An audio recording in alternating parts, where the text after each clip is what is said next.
So, the party arrived separately in Red Larch, each uncovering rumors about the missing Mirabar delegation through gambling, traders, performance work, or from quiet observation. Your paths converged when you all intervened to save a doomsayer from an angry mob, confirming their shared goal and naturally forming the beginnings of a party. To secure cheap transportation, you all investigated 4 shallow graves south of Red Larch. The bodies included 2 members of the delegation and 1 person in a stone-like armor and another in a white feathered robes, each hinting at multiple factions at play. Your investigation was interrupted by some inkheads, which you all defeated before returning to town.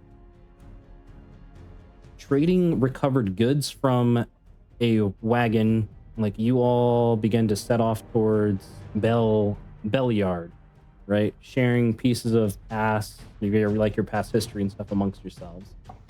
And as you're finished about a day or so travel out of your 3 days of travel total to get to Beilard, your journey was abruptly interrupted when a scream fell from the sky and a feathered robed figure appears in front of you riding a giant vulture, right?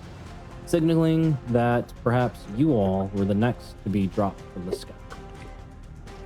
So the scene that we're going to open up at is you see a bunch of vultures nomming on the bodies of a bunch of dead commoners you think were perhaps just out there in the middle of the woods doing a nice picnic for themselves, right? You see further along the road, perhaps approaching at the same time, another individual. Perhaps a member of this picnic. Edith, go ahead and describe what these 4 individuals further down the road see for me. They see, like upon me or upon the road that I'm looking at on the map? Yeah, just describe your character. Okay, my character. So they see a elven wizard, right? Female elven wizard with a staff, a wooden staff that emanates a little blue glow. And she just looks mainly at her staff, but she looks up and realizes that there's 4 people across the road from her. And a whole bunch of dead bodies and vultures, one of which is eyeing you pretty hungrily, right? The man on top of that vulture, you see that he's in like that white feathered robe, but most impressive of all is the helm that he's wearing, and you see 2 bright red glowing eyes underneath, and he billows out with, "It looks like we have more people to sacrifice for one sea bin. Vultures, eat them alive for our prince." I'm gonna go ahead and roll for initiative here. We're about to roll. Woo! Get the nat 1 out the way first, baby. Natural 20. Let's go. Nice. That's 12. 13. I'm gonna end up going first. Gotcha. Everybody rolled 1, 2, 3, 4, 5. Okay. All right, gotcha. Yeah, and feel free to talk, etc. As much as you want. So top of the order here. Edith, you're the first to act as you hear the cocking of a flintlock pistol from the guy probably about 20 or so feet above you. As he points to you, He says, "You bitch would die first." what do you do? So first thing, I'm gonna cast Mage Armor. Let's say you already casted Mage Armor for the beginning of the adventuring day. Okay. So go ahead and increase your AC.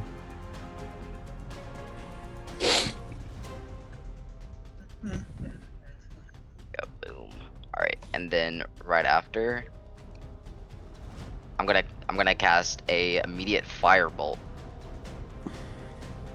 Cantrip At to who? hit. The same Vulture J. Vulture J. Okay, the vulture right in front of you, at the lapping at the bit of blood there. Excellent. A 10, that's gonna beat it. And then boom, roll for damage. 6 points of damage. 6 points of damage is actually more than enough to be able to to hit this vulture. What does this look like? So I cast this. I start slowly emanating this blue flame out of the blue staff, like the blue ore out of the wooden staff, and I just shoot it straight through the eye of this vulture, and it just burns this vulture from the inside out. He Just screams turns into in ashes. pain. Okay. And then that's gonna end my turn. Okay. The enemy's going to go.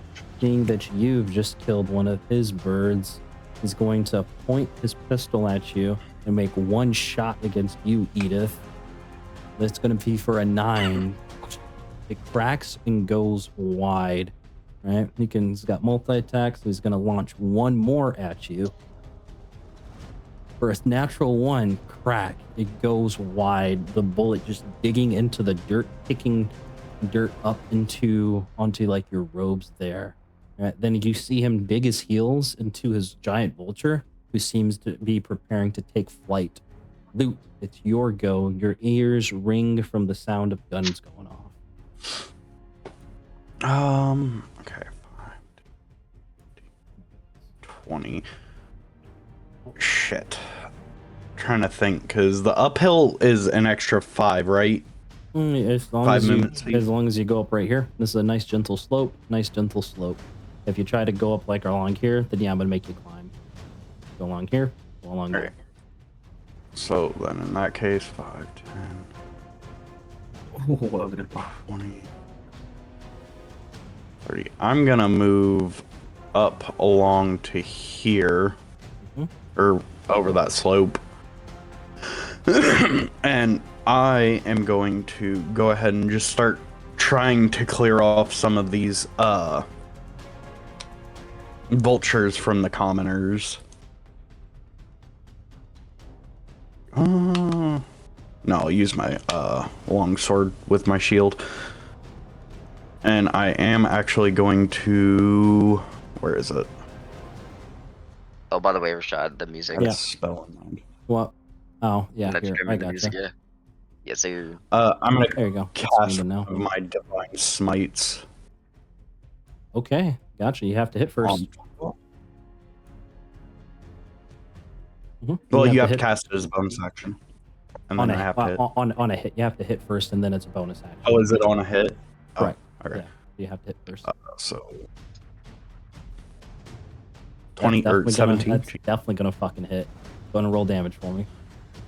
So then... Leave that... Plus...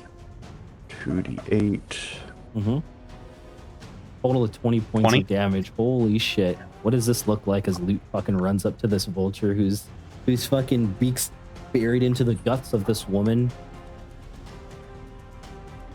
You're gonna see him basically just charging up before grabbing the palm, the like what the handguard of the hilt, and just slamming the blade straight through the vulture. Seems that we have a strong one on that one. Let's see how you like it when you fall from the sky. Dork, it's your go. As you hear the enemy further below issue a warning that he's going to capture one of your compatriots, climb up in the air, and drop him to the ground. I will run up and join my compatriot. So 5, 10, 15, 20, 25, 30. We will, let's see, the enemy 15? So who did it? Mm-hmm. Okay. Yep. Is he Yeah, flying that's right now? He's on the back of the vulture. The vulture is landed right now. So he's not flying. Hold on. Okay. Give me a second here. I'm getting a phone call. I'm just gonna pause. Okay, we're good to go. It was just an appointment reminder. Oh, I love those. Yeah, so Jorg, what do you got? Hello. Hello? I'm here. Yeah, go ahead. Am I muted? No, No, go you're not ahead with- muted. Go ahead with your turn. No, I was just thinking for a second. Okay. I think I would just ready an action of command drop in case they do grab my compatriot and leave it at that. with Okay, no bonus excellent. actions. Excellent. If So, they grab him, and that's exactly how what's about- probably going to happen here. Better yet, if he gets up to a fatal height, I will command the vulture to drop the enemy 15 with the 15. What's a fatal height for you? We'll say 30 feet at least. 30 feet. Okay, gotcha. Let's see. He's got a movement speed of 60. So, Doric, as you prepare this, planning ahead, you watch as the giant vulture rushes over, flies like at about like 5 feet off the ground, coming straight for Loot. Loot, I need you to go ahead and make a DC 8, 9, 10, 11, 12, a DC 12 strength or dexterity saving throw to avoid being grappled by this giant vulture. Grab me if you can. No. Okay, the vulture's talon latches onto your plate mail, and then poof, you feel your feet leave the ground. As Jork, you watch as this giant vulture. How much speed did he use? He's right here, right? 5, 10, 15, 25. All right, perfect. So you see this vulture launch up in the air, Jork, to 30 feet. Your command. When do you want to cast this command as you see him going up? At 30 feet or Before 30 feet. before 30 feet? Okay. What's the save? DC 12 or DC what? That's on the part. Wisdom save 11. Wisdom save 11. All right, the bird's got a +1 onto his whiz. Natural 20. Okay. Damn. Dang. The vulture, the loot, and the enemy, all of you guys fly 30 feet up in the air, and then Hope you enjoy the fall. Your sacrifice to Wan Seepin will be greatly appreciated. Loot. The vulture, let's go. You begin to fall. Oh, You're going to take 3d6 bludgeoning damage as you hit the ground. question. Okay. Send it. I didn't think about this. The grapple, would that... I'm assuming that would not count as an attack. It does count as an attack, but doesn't Cool. do damage. I'm gonna rebuke... Yeah, it Oh, doesn't I was do about to say, damage. So you're never mind rebuking it. So, boom. So you're going to fall prone on the ground. You take 12 points of bludgeoning damage from that fall. The rest of the vultures are then going to start swarming. All right. I'll do this movement. They all have, 30 feet of movement speed? 50 feet fly speed. All right. Yeah, they're going to be able to get fucking everywhere. Oh, yeah. Hooray. One flies there. These two will fly onto you. So this one's just able to barely get right there. This one here can't reach Jasper, but it can reach Doric. And then this one here is going to fly towards you, Loot. This one's going to fly towards you, Loot. Okay, so starting from the bottom up, Edith, 2 vultures come streaking at you, heeding the commands of their master. Both of them pecking at you and missing. Belmont, these 2 vultures come streaking at you. First and the second, 19's going to go through there as you get pecked right in the side for 2 points of piercing damage here. Jorik, these 2 come to flank you, a 6 which you dodge, and 11 misses. And then 2 attacks coming at advantage on you, Loot, since you're prone right now. 10 pecks at your armor, misses, and an 18. What's your AC? 19. 19? Okay, sweet. Perfect. It pecks at your armor and completely misses. The giant vulture and the enemy are situated 30 feet in the air right now. I'm going to denote them just with a little black thing here. And that's going to be all of the vultures there. Jasper, it's your go. These 2 to me, Jasper. All right. And you I can am see going- them clearly. They're flying over the tree line. Okay, so they're not within melee range. They're up in the air. Yes. They're flying Okay. 30 feet in the air. Okay, still within range. So I'm gonna go ahead and look at Vulture G, summon my Psychic Blade, and go ahead and throw it at him. Okay.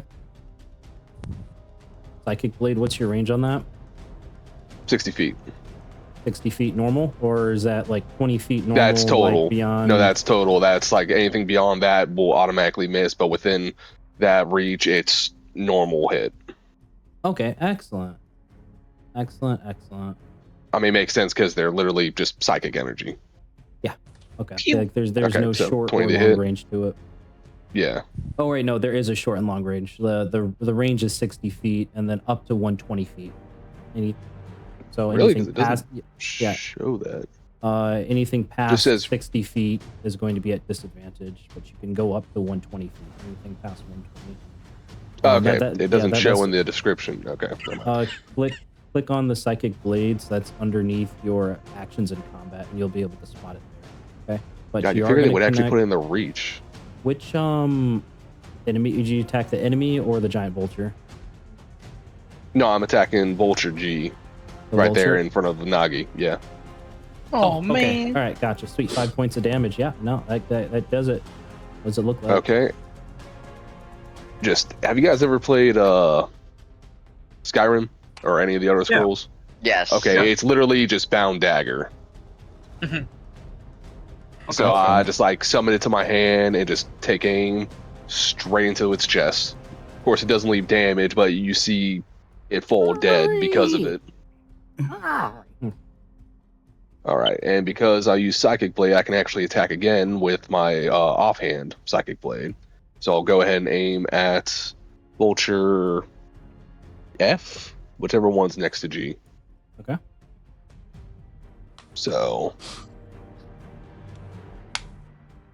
18, and that's gonna be 5 damage. Nice. Yep, this is D4. Good job. And that's 5 points of damage is all you need there. All right, I'm gonna go ahead and use my movement speed and just make my way up here. Okay, excellent. Nagi. After hearing the gunshot, Nagi's gonna go, there's the bell, and he's gonna slam his fists into each other to activate his fist of faith. As you see a little bit of orange glowing around his fist, and he's gonna run straight for Vulture B. 15, 20, 25. And then he is gonna swing. That should hit. Plus D4 radiant. So as his fists start to glow, he's gonna come in, grab a wing, and just uppercut the vulture as it flies in the air. And then he's gonna take his last the extra 3 is from your unhit Channel ability. Divinity. Excellent.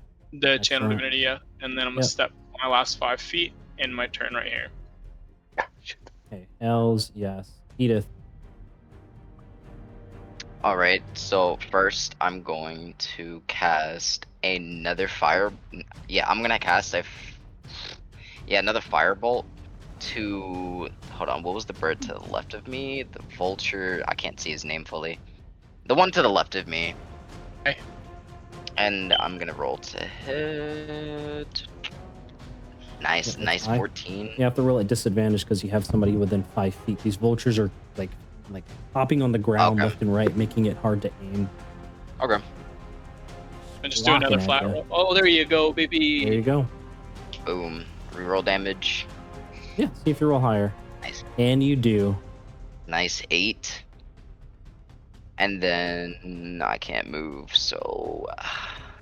Oh no, he's dead. All right, so they do same thing as the last vulture. It goes. I just summon the same blue flame, spit it right out the vulture. It burns from the inside and turns into ashes, and then that's gonna end my turn. Excellent. Mm-hmm. Thing and Jasper. You hear a crack crack as one shot goes towards you, another one right towards Jasper. First one at you, Nagi. First for 10 goes wide. Next one at you, Jasper. 16. What's your AC? 14. 14. Oof. Takes a hard hit into the chest as the bullet pierces you. All right. You hear That's what you get, fool. Loot. It's your go. 2 vultures pecking at you.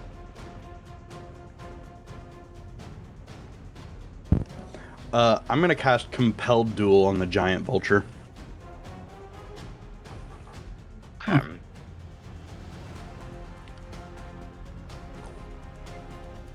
They'll do. What's the save? DC 12 wisdom save.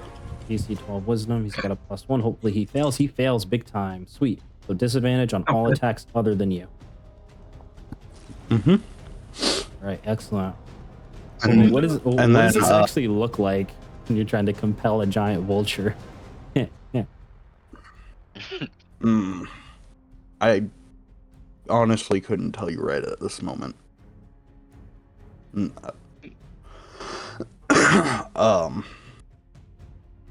what would that look like?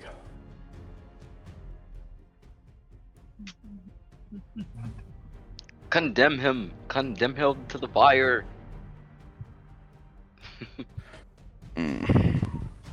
Face me, you coward. I don't know. I would shout something at him. I just can't think of something right now. In my Lord's and Savior's name. that's okay. Keep going with your turn. Yep. All right, And then I'm doing a little bit of texting with my physician supervisor here about my diabetic patient guy. He's a bit of a fucking handful. But keep going. I'm listening to you guys. Thank you for describing what you guys are doing, because that relieves brain pressure from me. Like I said, keep going. Mm-hmm. And then I'm gonna swing my longsword at Vulture C. Gotcha. Standing up. The vulture squawks at you. 21. Yes, your roll Does that didn't hit? show up. Your roll didn't show up for me. Fuck yeah, it did. The number right next to that's- the name is their AC. Oh, okay. Fucking hell, 3. 3 points of damage. Yeah, you managed to points of cut damage. deep into the wing, but does not kill this creature. He squawks at That's you funny. furiously. I Okay. rolled a 1 on my damage. That's funny. Okay, No Jork. way.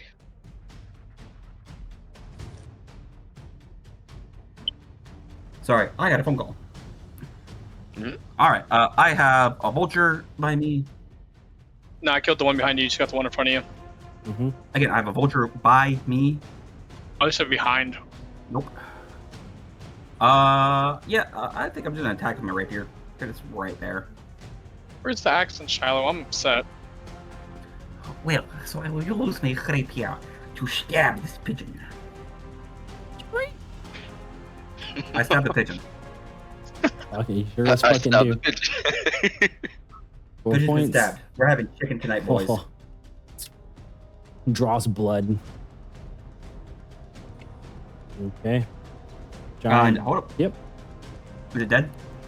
No. No. Bonus action. Bite. Fuck yeah. Let's go. Do I hit with my That's bite? right. Chomp that goddamn. Oh, You do not. so close. Fucking miss a bite, bro. Try to chomp down, but the vulture just it's I was jerking from hungry. the rapier hit, causing your attack to miss. Oh my goodness. That's one of my 2 bite actions I have. That's all I can do. Giant vultures go, who has been compelled to jump or streak itself straight towards you, Loot. Okay. And then it's going to try to gouge you. It has pack tactics. Oh, actually, do the other vultures? Yeah, other vultures also have pack tactics. So for the next go around, I'm tacking at advantage on you guys here. But he's going to peck at you. It's +2 to hit at advantage because of pack tactics. 19. You're gonna get pecked for. Nope. Sorry, that's the wrong vulture that I selected. Gouge. Here it is. He's got a +4 to hit, but you can still miss on this one. Yeah, he's definitely gonna hit the. So you're gonna take 7 points of piercing damage as this giant beak punches through your armor a bit, kind of hitting your chest, kind of denting it. And then you're gonna have the poison condition until the end of the vulture's next turn. I'm immune. You're immune to poison? I believe it's an immunity. I'm warforged. Let's see. It should say so you're resistant to poison, okay, but not immune to the poison Oh, is it condition. not an immunity? It is not. This has a little R So next you take to it. half damage. All right. Other vultures. The vultures are not going to move. They're going to focus on the same targets they have been. Edith, one peck at you, seeing you killed its brother. 16 is going to go through. 3 points of piercing damage. You get pecked right in the heel. Vulture E over here just took a rapier hit from you, Jork. He's going to try to peck at you. He does not have any allies alive, so no advantage from pack tactics. 12 What's your AC? 15. You 15 dodge to the does not hit. side. Vulture. Biting this bitch again. Vulture D over here is actually going to fly towards Jasper to make a peck. Loot, you can do an attack of opportunity if you so choose. That one's going to miss on Jasper. And this one here, seeing the giant vulture as you as its quarry, is going to go towards Nagi. And this one's going to be pack tactics here. For a 9. I am which going to misses- take that which attack misses of you. opportunity. Go ahead and do it. Yeah, this is the one that's already injured as well. So if you strike it, you're probably going to 14. Fuck yeah, dude. Excellent. 6 damage. Excellent. That's going to be Jasper. It's your go. A vulture shrieks right towards you. All right, I'll attack the one in front of me. Psychic Blade. And 15. That is going to be 4 damage. Excellent. And that's going... Nope. Barely hanging on. Got 1 HP left on All that right. one. Then I will go ahead and attack with my offhand. He's one tap. Ooh, barely made it. Barely made it, but that's going to do it. What does it look like? Just yet One by again, one. see me summon the blades to my hands and just toss one after the other straight into center mass. No. Stop killing them. Stop killing them now. As the enemy cries out behind They're his hungry. blackish helm. Is the Maggie. enemy still on the vulture? He is. Okay. But they're ground level. Okay. This giant vulture got controlled by loot. 10, 15, 20. I'm gonna bonus action 1-2 to swing twice. On my first attack, I'm gonna use my clockwork aimlet to make sure it rolls a 15 to hit the enemy, and I want to grapple as well. Okay, what's your save DC? It is 8 plus 2, 10 plus 13. 13. He takes He's 4 got a points of plus bludgeoning damage. 5. He's going to make a 10, so he'd be grappled. Alright, so first hit hits him. Second attack, that's gonna hit as well Alright, let's for go far. 8 more damage, and then now my regular attack coming through Okay. for a 14, which misses. Which Alright, misses. since he is grappled and I moved 5, 10, 15, 20, I'm gonna take him off the vulture and take 5 step back, 'cause that's half movement. Okay, yep. Gotcha, yep. You And- unseat him from his giant vulture. Now in my turn. Okay, top of the order here, Edith. Foxy. Alright, I'm gonna cast yet another firebolt. Roll to hit. Oh yeah, I'm attacking the vulture, am I right? Like, Yep. close, And, right? Roll one more time because you have disadvantage. Disadvantage. That's still gonna hit. I'm gonna hit him for And 12. 5 That's points of alright. damage. 5 points of damage. Okay, that I'm does not it. sure if that kills. Okay. This time, you wasteless piece of feathers, disappear! As he just turns into ashes and blows away in the dust. Fuck yeah, he fucking And then disappears already. I scream out to the giant vulture, "You fucking giant waste of feathers! You're next after this guy!" And that's gonna end my turn. Gotcha. You say all of that just as you see the individual riding this giant vulture get pulled down by this Yuan Ti that seems to be aiding you in this fight. As the enemies go over here, he is going to be able to unsheath his scimitar and just make 2 attacks onto you, Nagi. First for an 18, which goes through, hitting you in the side. The second for a 21. You're going to take a total of 11 points of slashing damage as he just catches you with the scimitar. He says, Release me, you swine. You dare touch a member of the Feather Gals? Loot, it's your go. You're poisoned, so your attacks just have disadvantage until the end of the giant vulture's next turn.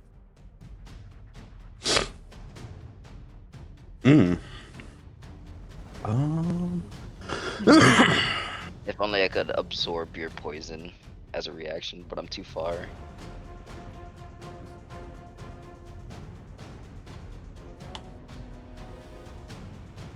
I'm just gonna try to swing at him.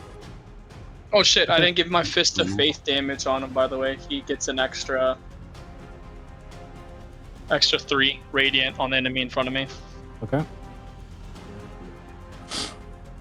Where is it? There it is. Oh wait, no, it's a disadvantage. Let's try this way. 10. Go ahead and refresh your virtual tabletop or your page for me, or your character. Or if you sheet. just...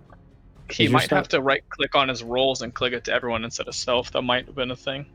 Yeah, or that. Gotcha, yeah. It is on everyone. I don't know It why is it on wasn't doing everyone? that. Hmm. Yeah, Do I have mine on everyone? try it again. Yeah, no, you're Yeah, good. we can see yours. Now, There goes. now it's Okay, now coming it's through. Okay, let's yeah. let's go ahead and go with that 23 to hit there. Nice double rolls on the 19. I'm gonna cast Divine Smite. Fuck yeah, let's go. I don't like this bird. I want this bird to die. That's a fair assessment. And then 10 on the 13. Divine Smite. Hell yeah, very much bloodied, this giant vulture. And then what's your weapon mastery on your longsword? It is sap.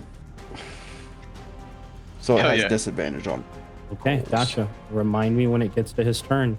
Okay, Yep, I gotcha. excellent. Jort. Oh, it's time. Yes, yes. Time to poke the pigeon again. Rip your attack on Vulture E. I missed. It fucking screams in your fucking face. I'm biting again. Come on, You hit it. got it. Oh, yeah. Hey! Yeah, that's gonna do it. It's got 1 HP. What does this fucking what does this fucking bite look like from Jort? I chomp around its neck and rip its head off. And I get 2 temp HP for that. Excellent. Fuck you, pigeon. You taste terrible. Just spits it out. The legs Okay. are what I want. Okay. But giant, that's it. That's what I do. right, giant That's what I vultures think. go over here. He is going to just shift 5 feet right here. The compelled duel only lasts until I think it's only 1 round, maybe. Right? No, it's a concentration spell. You're concentrating on that The actually. concentration. Yeah, Yep. you compel And he the rolled one at creature you can disadvantage see for within that. range. Okay, so the giant vulture is going to attack Nagi at disadvantage here since he's got his rider grapple. It's too bad he can't have double Not- disadvantage. So, boom. So it's going to miss for a 6. Loot, you're no longer poisoned. You're just concentrating on that spell of yours, right? As you, Nagi, hear the enemy in front of you shout out. Come, boil to me. Rescue me, my sweet thing. Jasper, here you go. You have a feeling I'm that going- these guys are going to try to make a break for it. Good Yeah, luck, that's get not out of my happening. hands. I'm gonna take steady aim with my short bow and aim for the giant vulture.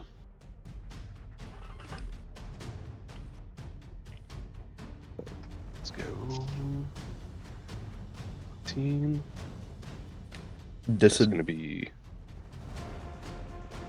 5 plus sneak attack. So plus 7. 5 plus 7, total of about 12. Hell yeah, Yep. that's actually exactly what you need. What does this look like? As this vulture is kind of hopping its way straight towards Nagi to try to save his leader. I'm gonna aim for the neck. Just watch What? the bolt like lodge right there. The vulture falls dead between Loot and Nagi. Which hand is the enemy holding his sword in? Why, do you have a disarm? No, I'm just asking for Mm. explaining. Well, let's say right arm. Alright, so I'm gonna, with my right hand, I'm gonna wrap it on his left side. So it's just a one-on-one duel. Bonus action, 1-2 punch as well. So 3 attacks coming. First one will hit. Second one will he's going hit. he's going to parry on the first one, sending his AC to 17. Okay. Okay. So the next two will hit, and the first one misses. Yeah, 17's going to hit, and the 24 is going to hit. All right. So he gets hit for plus. As he said he's gonna get out there, Nagi wraps his hand around and it goes, "We're taking this one-on-one," as he just starts punching him in the face. Fucking blood starts running down this enemy's nose. He's very much fucking hurt right now. Top of the order here, Edith. You see all of the vultures, including the giant vultures, have fallen. One bad guy left. Been hit in the face. Alright, so I'm going to cast yet again another firebolt Okay. for 2 hit. Nah, My fireball. last Oh, an monk. ace, damn.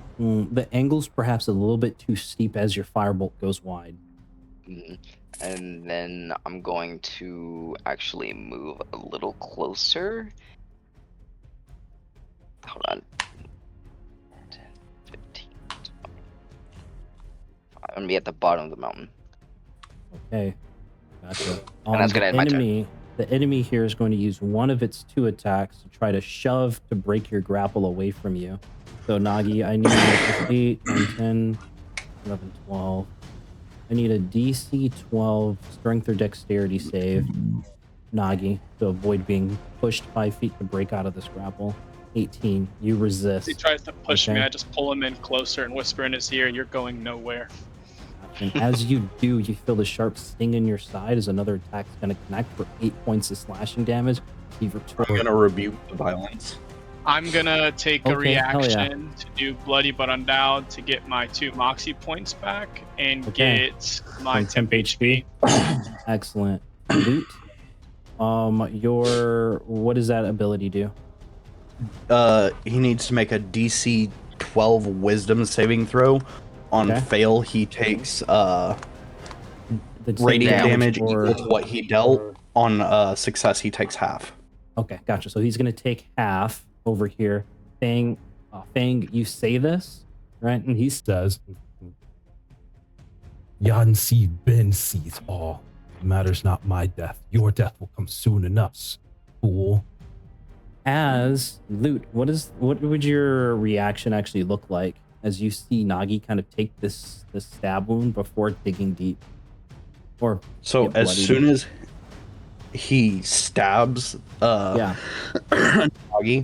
you're gonna see his blade begin to radiate light as the radiation slowly begins to creep up his arm and back into himself.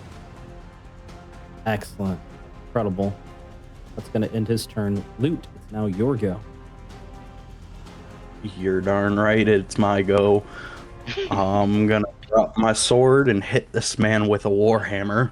Yeah, he looks very I'm hurt. two-handing it. Does a 21 hit? Fuck yeah, it does. I'm smiting too. Hell yes. Big damage here as he's being grappled. 3. I got you for 3 minutes. 12. And then that is great damage here. What does this tag team look at? Tag team look up.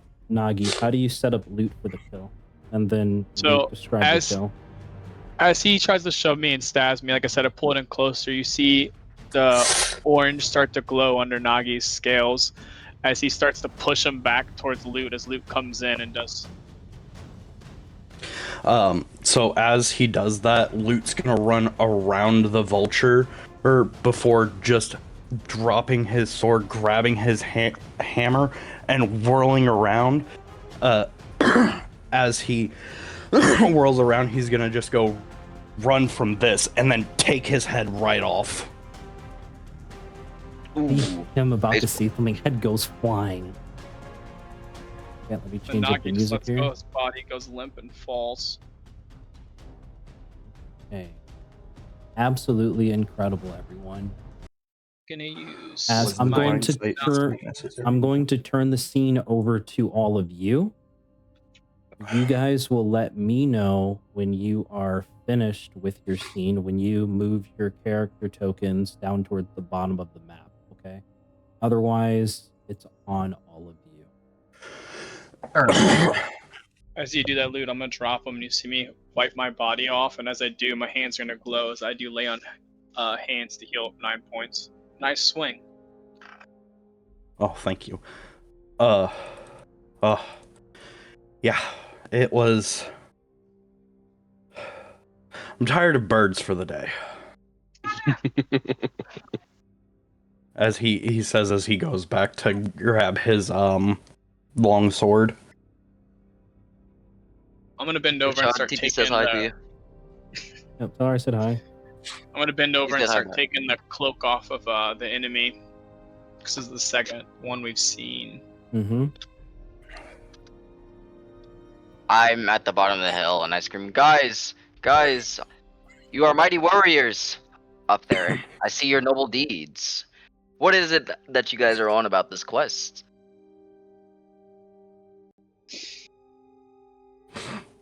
Well, my character just came in at the beginning of this one, just to give everyone like a little theatrics so they understand what happened. A blue teleportation circle transported Ace out and Nagi in, and he tells you guys that Ace was summoned for an infiltration mission, and they chose me for more of the brute strength for it. Whoa. So I don't know too much on this mission as well. I just know that people went missing in Red Larch for delegation, and I was sent to help. Oh, fuck. Very well, very well. Mind you, just think of a female voice when you hear me talk, because I'm a female in the game. You can good. try sounding feminine. Hey yo! Yeah. Like, hi, Hey, guys. girl. We actually beat all those bird monsters. Like, Oh my I God. catch mockery. Oh. Nagi's gonna walk to all the commoners and see if they have any like identification and see if they're from the town that we're going to or the town we came from, especially the one they just dropped. well, That wasn't Luke. I'm gonna climb up this mountain, right? And I'm just gonna observe like this little picnic area and how bloody it is. I'm just gonna Bless you. like shake in that? nervousness What's because the I'm like, I've never seen this amount of blood. I've never seen this Ooh, amount that of with the blood. staff. It's just so much. It's big giant for everyone. It's just dead over here. Yeah, with the staff. What? And it is a gruesome sight between all of these other commoners that seem to be just having a picnic. Plenty of like limbs almost torn, completely shattered bodies from some of them being dropped from very high heights. I'm gonna put your guys' stuff you get from this encounter inside the party inventory as well. So continue on with you guys. I will let you guys know when I'm done putting this information in your guys' Okay. party inventory. Yo, there was a staff. What are you doing here? Happened. Well, it really all started when I was just chilling in my village, and I've been hearing about this folklore. It's just, this folklore has been way too common, and so I wanted to investigate some myself. And so, as I was walking up the road, I see all these vultures, and then I see you guys.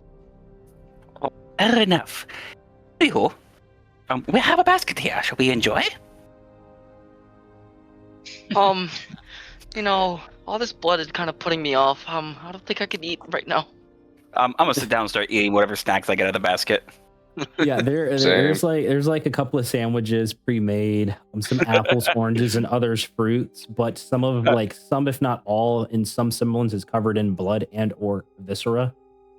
That don't matter. What? What? Nagi's gonna sigh and go, You guys Ace told me savage, about you. bro. Excellent. Jorok, Go ahead and roll me a 1d6, and then give that's going to be your temporary hit points from you enjoying this meal. 1d6 roll. But everybody, two. go ahead and give yourself heroic inspiration. And once again, once you guys are done, just bring your character token down towards the very bottom of the map there. I'm Slide almost down. done inputting your guys' stuff into your rewards. But everybody can Did put two gold pieces and 2 silver pieces into your money. So 2 gold pieces. 2 gold, and- 2 silver. Yeah, 2 gold, 2 silver. Did I find anything out about where the people are from that I went around looking? Or does it truly matter?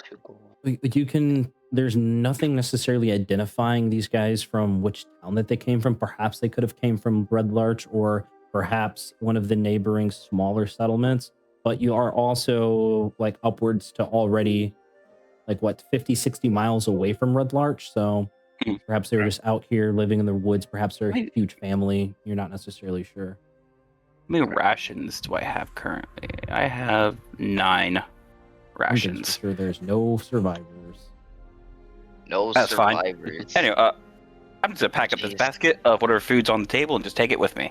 Arguably, how Okay. many rations would you say I could acquaint this to? Just put it as a custom item, like a picnic basket, with like 2 sandwiches, some apples, some oranges. I was just gonna leave it as rations and call it a day. Make Yeah. it real simple.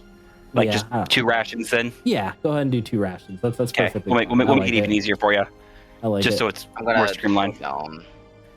Belly. I'm gonna check over here, just in case. I just want to check these trees, just in case anything's Well, over here. All right, well we're gonna leave you then. Later, weirdo. Just blood and viscera on the trees, but perhaps what more importantly stands out is what that individual was yapping about. Something about Jan Ben Si and Feathergale. Yep. All Okay. of which, just from your passive histories, sounds very unfamiliar, but perhaps it's good enough to take notes on. Okay. I wish I could spell that. And then I'm gonna come up here again and then check underneath all these trees. Don't find anything. With the Okay. cloak, is there a symbol on it, if I remember correctly? Go ahead and give me an investigation check. Because it might not necessarily be obvious, but you do remember seeing a Let's see symbol here, come on. on the Yeah, previous so- bodies. Is that 7? everybody or just? Perhaps Nagi? there's too much you- blood covering this thing. Perhaps it needs to You get can- washed to be able you to can get a help very if good you want. view. Washed? Hold on. Let me see. You might have to like wash this cloak. Well, here, give it to robe. me. I don't mind a little bit of blood. You're gonna lick it? I'm gonna lick it off. You're gonna lick it bro. clean? You know what? I fucking love it. Let's go. Okay, let's see how well you're able to kind of lick this stuff. So go and just give me a survival at advantage. Very low DC. Survival at advantage. But if you get a terrible number, then you might perhaps disrupt whatever logo or emblem an could be 8. on these things. It's okay. The DC was 5. You just didn't want to roll a natural 1 or a 2, basically. Yeah. So let me see if I can find the sticker or the reveal for it. Oh, I'm in the wrong fucking log. I gotta get to the main page. Yeah, I don't. Okay. I don't see Let where you add. me get the reveal.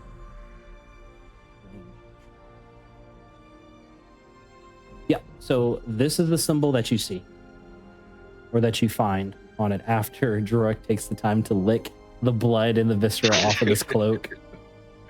You guys Okay. are welcome. Hey, you gonna No, clean your teeth from no. that bird? this- There's still feathers in there. And this matches the symbol of the other cloak that you found in the shallow graves. 2 days. Fortunately, you remind me of one of my ancestors. They were also reptilian. Why can't I control people? So, if this was the same one, we don't know if the body's the good people one or the bad people one, or if it was By the mixed. By the way, Rashad, I don't see where you put the loot inside of the chat. It's in the party inventory. Yeah, so if you go to your character sheet, go to inventory, you'll see my inventory, and then right next to it is party inventory. So I'm gonna be putting okay, sorry. yeah, I'm gonna be putting the consumables in there for the entire party, as well as any like quest related items or DM given items. Your wish listed items will be going directly to you. So you do pull off the helm that this individual was on, and from your spellcasters, you realize that this is a dread helm. Something more cosmetic than anything, but it turns the individual's eyes beet red. Okay. All right. I'm gonna say that I am ready to continue. Okay. Let me Western Valley. So you all leave the corpses where they are. Perhaps a grim reminder of, or warning for others that travel throughout that area. We ungroup you there, get that out of the way, delete him, and then join in the last two people, Fang and Edith.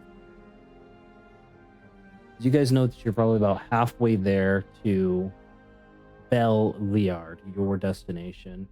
Have to see, I think each of these squares was what, 10 miles? Yeah. So there's 10, 20, 30, 40, 50 miles left of travel. You guys have a cart. I believe another day and a half of travel. Okay. So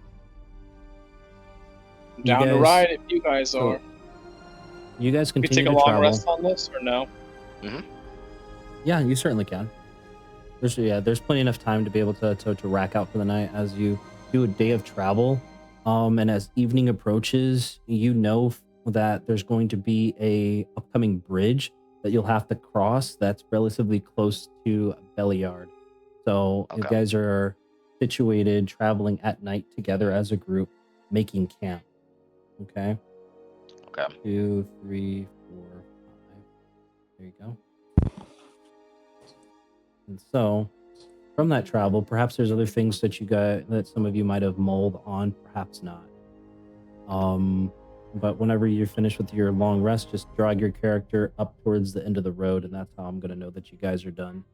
But otherwise, you guys just got done with this battle. You have a new compatriot that just joined you, with a mystery on your hands. You guys want to talk about anything or do anything? Well, if we're gonna look at stuff, we gotta think about, since we found the cloak on a bad guy, and in those, do we know if everyone in those graves were all bad people or half and half? Why are they buried both so close? 2 Mirror Bar delegation members. One had like some stone armor, the other inside that feathered robe. That is correct. Long rest. So what does everyone think about that?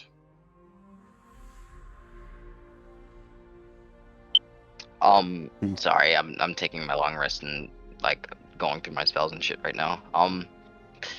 You said that there were half people were like not like exactly aggressive, and half of them.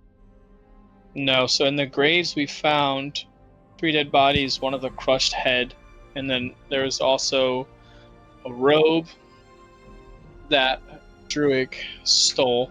Well, he stole a bunch of stuff, but that's a little different. And we found another person in that same robe with the symbol that we just found on the giant vulture for the winged people. The Gale Wing, if I'm saying it correctly.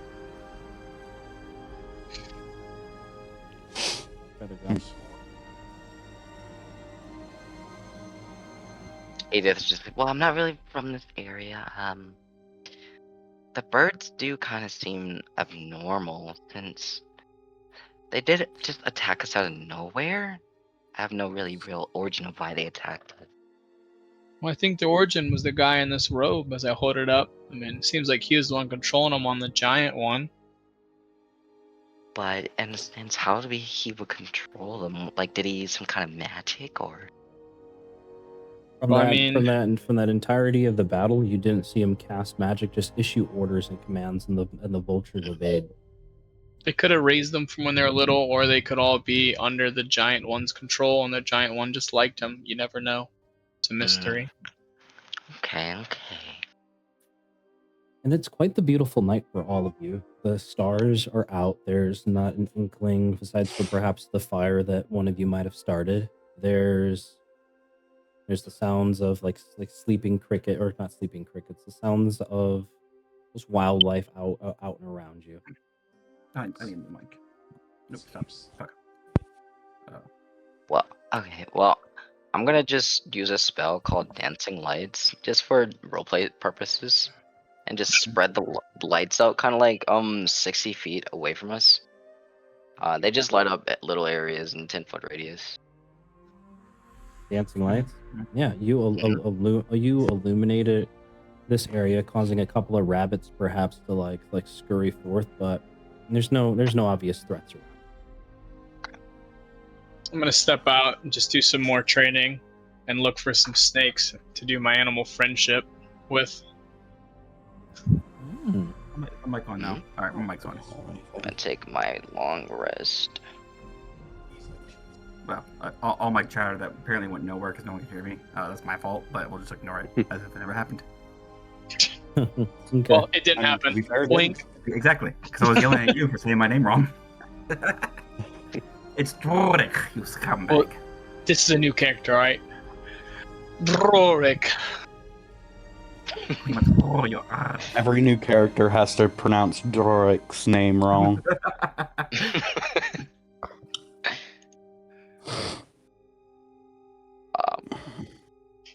Okay. You better keep that sneaky mage hand away from me. My brother told me all about it. Are you sleeping? Let me see what's in your pockets.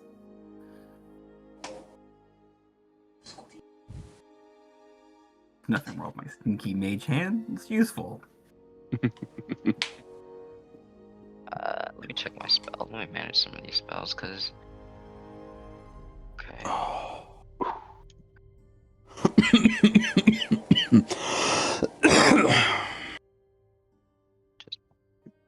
Sneaky mage hand. Pish posh. Excuse me. And Dang. then.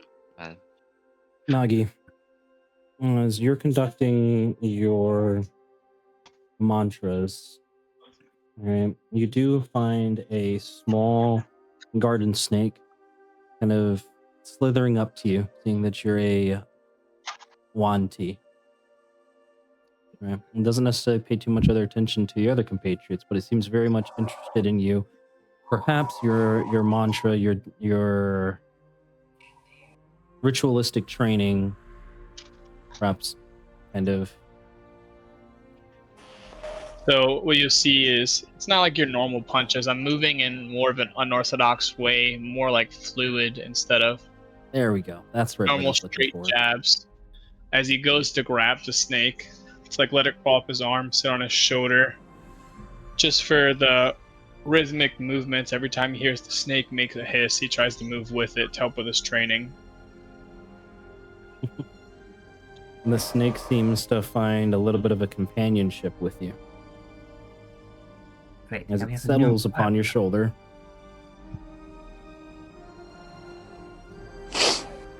After that, you'll see Nagi open up his cloak that sits over him. He has like a built-in pouch in the back for if he does have any snakes in there to sit in. Is that your prison pocket? Kind of. Nice. Okay. And then If after you're he doing just a licks the snake, yeah. nod and goes to go sleep. yeah, and the snake slithers inside the pouch that you opened up, and you're gonna start a small collection there, right?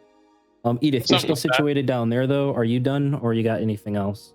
When I see everybody no, else I'm just- already everybody else just already looking for dragged their spells. characters upwards. So just Sorry, to sorry. reiterate, once you're done, you want to proceed. I need you to move your token. That's how it's going to let me know that you're ready to proceed. Okay. Okay, this is all on you guys. Yep, Pay yep, attention. yep. Not quite ready just yet. Yeah, it's okay. Oh, but you're not like All right. role playing or anything like that. Oh no, not role playing. Not right now. That's what I mean. Oh, okay. Okay.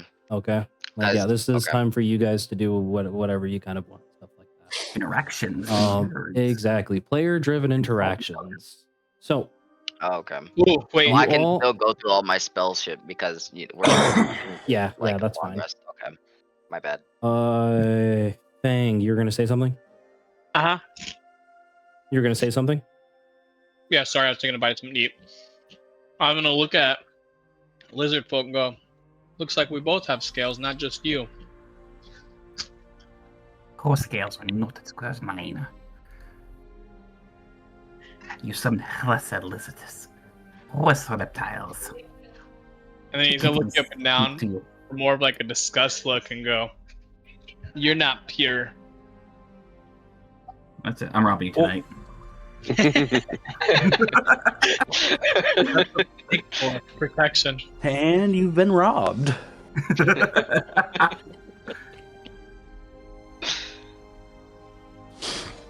Give yourself heroic inspirations if you don't already have it. The ones It's like that I think we all got it already. Yeah, the ones that participated into the role playing there. As you all settle throughout the night, your sleep is well rested. Right? No, As the morning- I don't think mozzarella would go good in that. And as the morning comes, wind dew? the morning dew No, is quite better. wet in the That would be morning better. as you all package your stuff up and continue on your journey. Eventually coming to a toll road, or like a toll at the bridge that you know that you need to cross. You see off in the distance like smoke rising from like a decent sized town, perhaps, you know, to be your destination. Right? And as you're approaching this bridge, there's 2 guards situated outside. You guys are pulling up in your cart right now. The guards hold up an arm and they say, Greetings, travelers. What brings you over through this way?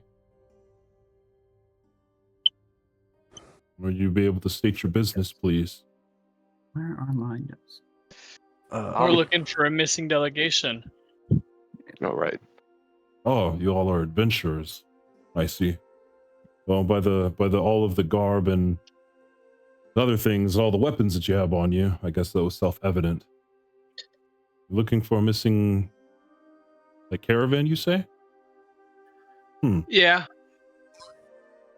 I know that banditry has been quite rampant within the last few months here. I do hope you find who or whatever you're looking for. The town just ahead is a Beilard.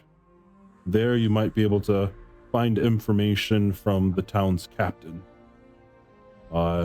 These types of reports and things tend to land on his desk. I wish What's you the best town of luck. captain's name?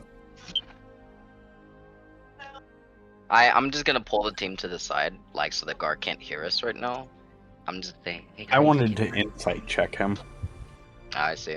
well, yeah, go and roll an Okay. insight check as you ask for the guard captain's name and you learn it. It's on the next map. And you learn it. Hey guys, should we maybe like Yeah. show him the ropes So, to see if he knows any Lou, info? you're like you know, you can read facial expressions perhaps better than most. I may not and have one, there's- but I can read. Zach, you may not have one, but you can read. You don't see him like sweating. He's not feeling like jittery. There's perfect cadence in his tone. Doesn't seem like he has anything to hide.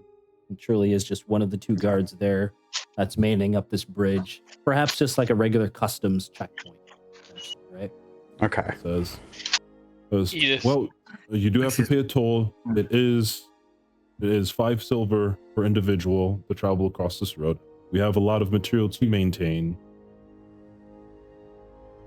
Before we pay, I'm gonna look at Edith and go, I agree with what you said, and I'll pull out the cloak and go, I think this should be plenty enough that we're getting rid of these people on your road. About a day's track back, there was a horrified scene, and we took care of it for you, so hopefully it doesn't affect your village anymore. What do you mean, horrible scene? Multiple dead bodies, and they're getting ran by a guy wearing this robe. Have you ever seen this symbol before? Oh, that is quite something. No, I've not seen a symbol such as this. But there are multiple groups of different bandits, even some rogue druid circles out here. Perhaps it could belong to one of them. Were there by any chance any survivors? As he kind of like peers Sadly- and takes a look around you in the cart, and he can probably pick up and put two and two together that they probably weren't. There's like a sadder expression on his face. Nagi's gonna look down as he sighs and goes, "We were there just too late. We got there as the last person was dropped. But rest assured, we made sure they had no survivors on their side as well." Edith is just gonna make a cross with Well, her that's body. good. At least you managed to avenge them and give them a proper burial. Very well. Yes, we did. Well, if you did commit such a great deed, please don't worry about the toll.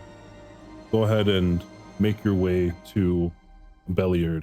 May the rest of your journey and your quest with this missing caravan, hopefully you do discover them and hopefully they are still alive. Best of luck, adventurers. Best of luck on you. Also, just make sure you watch the skies, because they do ride vultures. Be very mindful of the birds. Vultures, you Any say? further? Yes, It's vultures. quite interesting that you mention vultures. There's some giant ones that are not native to the Somber Hills. There has been rumors that there's been a large correlation, perhaps coagulation of these creatures. Some think that they were imported in from Westbridge, but some of us think that's nonsense. Well, But it is what's going interesting. on? They could be. What do you know about Appreciate the Westbridge? information. It's a bit of a larger town than Beilard, but most of these vultures that we see have been the northern hills of the Somber Hills. It's quite a bit of distance from here, so it's not of any use to Beilard to launch any expeditions. But it is quite interesting that these creatures have taken roost there. I wonder what it could mean. Well, best of luck. We'll be on our way. We'll hopefully take care of this for you as well. He gives you a solid nod and kind of grips his spear, stands to the side, his compatriot on the other side doing the same, opening up a clear pathway for you to proceed. We appreciate your information, guard. Please, stay safe out here. He gives you a solid head nod, eyeing the last of your party as you guys cross. Then We got in for free! You did. Yeah, that's good. I was gonna steal from them if we didn't. Dog, what? Come on. damn. Nagi's looking at you with both hands up. Bro. Like, come on, man. Come on, man. And It's it not robbery, is- it's just recompensation. It's Yeah, called exactly. a highway robbery for a reason. No, I it was wasn't a gonna feed highway. his children. I have children. Oh, I thought you were talking about the guard. I was gonna. I mean, it's not their children they're feeding. They're paid by the state or by the city. You were gonna rob an official? Okay. We're so good. Yeah. I wish you'd have seen Ace. Oh, I'm over fuck. with. You think I'm a good lizard folk? No. Okay, guys. So think I'm you good? all are on the approach to Beilard, a relatively not necessarily large town, but a decent sized one. Decent enough to have fortifications of a wall. Mhm. And you are Mhm. all approaching this fortification. And you can see that in like the outskirts of this town, perhaps you passed by a couple of orchards, a couple of large cattle ranches and things of that nature. You know that there's probably like a decent enough stuff in this town to find like a good inn to rest for the night, perhaps to collect information, perhaps even some type of armorer. There's definitely going to be like a chapel. And of course, the individual that the guard mentioned for you guys to check into is the town master, Halrud Pondin.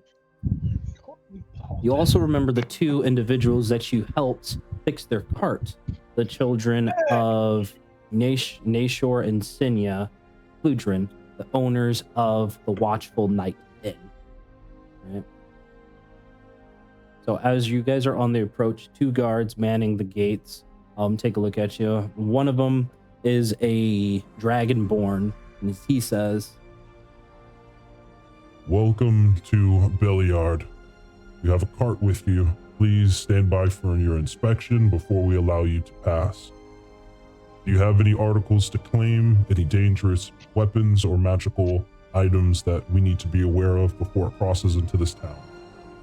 Only dangerous weapon here is these hands. you see a No. cold, stone Fucking idiot. expression on this guard's face. He did not find that amusing. I just smack him in the head with my staff for saying Mhm. that. If you want to make jokes, you could make jokes in the inn. There's other clowns inside there, such as yourselves. Whoa, whoa, whoa. We're not clowns. This is serious. I mean, if you want to do a couple sparring rounds, I can show you how serious these hands truly are. You see like a No. smirk crosses this guard's face. Perhaps he's interested as he makes a motion for it's a couple other guards to come around. You watch as the doors, the gates kind of open, like 2 heavily wooded gates open as a pair of guards comes through to just take a look and inspect your cart there. I don't believe you guys have any contraband or anything like that in this cart as far as I know, right? No, no. No, Where are those? No, you already cleaned the bloodied robe, so it's not a Yeah. bunch of blood or anything like that inside your cart either. So it's not going to raise suspicions. Leaned. Okay, yeah, licked clean. So as these 2 guards are like going through your packs, going through your cart, right? They finish up their inspection, not finding anything abnormal. One of them hollers up, "Hey, boss, they're good." Right? Welcome to Beilard. Please be on your best behavior and do not cause a commotion. Right? As the gates remain open for you, as the guards return to their post. Thank you. Yep. What time of day is it? Broad daylight. I'm gonna say probably early afternoon. Let's go with the early afternoon, as you had to do like another half day of travel essentially to reach here from the point that you rested. So yeah. Do you guys want to talk to the town master before we try to head to the inn? Might as well. He's right there. Sure. I'm gonna yell up to the guard, but not an asshole. Be like, "Hey, where is the town master of this place? We have some business to tend to." Business to say. Hey, well, it's attached to the gatehouse just right down here. It's Sir Pondin. Mind your manners, please. Have a great time in Beilard, and once again, please do not cause any disturbances. Thank you for the heads up. Why do I have to And ask you? Ready to walk over and just knock on the door. You knock on the door, and there's a gruff voice that answers in return. Yes, come in, enter.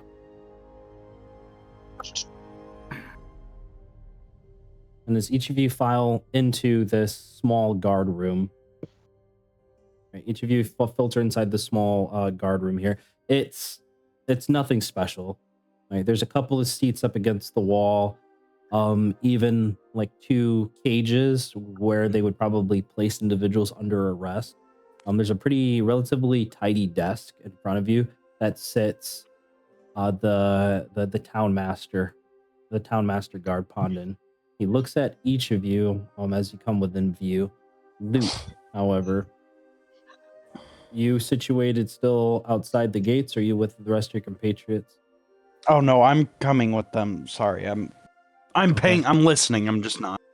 I'm not inside the building with them. I'm outside the building. I'm just Okay. observing the outside. Okay, you're observingly outside. Edith, give me a perception check then as the rest of your compatriots all filter in, and then I will deal with you first, Edith, and then transition over to everybody inside that building. A 10, not too shabby here. So Edith, as you're taking position, kind of eyeing the other commoners and townsfolk of this settlement, you do see a couple of people going in and out of the building towards the south, right? So you're able to make out that this is probably the inn down here. And there's a couple of stalls next to like where you can probably find like fresh produce and things of that nature kind of situated here. Okay. And you definitely managed to spot out a temple or some type of religious building with the symbol of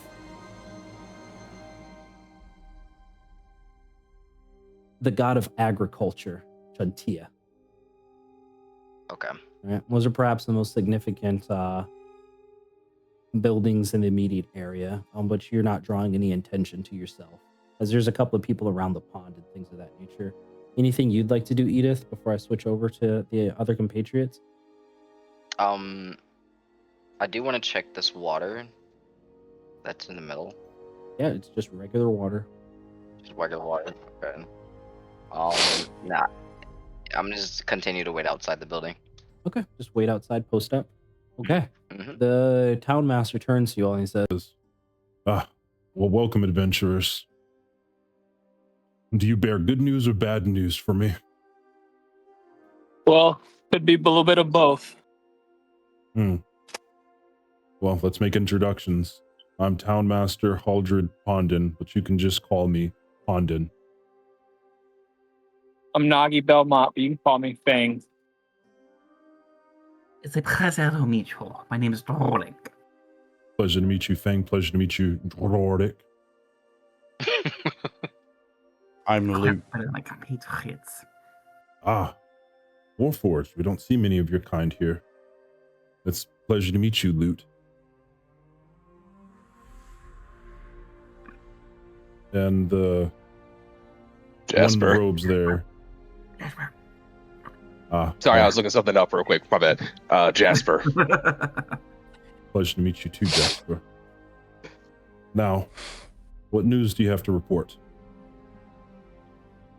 and just judging by his demeanor, you can tell that he's definitely like handled his fair share of adventurers. Like having people like come into his office that looks like a ragtag group of different races and humanoid races, etc., doesn't faze him at all. He seems pretty used to working with adventurers. Okay. Well, about a day and a half travel away, we found a gruesome sight of commoners that were killed by a group bearing this symbol as I pull out the robe. I've heard rumors of bandits that have been taking themselves and calling them the Feathergale something. There's not many reports filtering in, but the ones that I do have denoted that same symbol on it. Well, the only You problem said is there's only one person and the rest were vultures, so we truly don't know how many strong they are people-wise. That makes sense. Is this why you've reached this town? Are you here trying to gather information? Do you have any leads?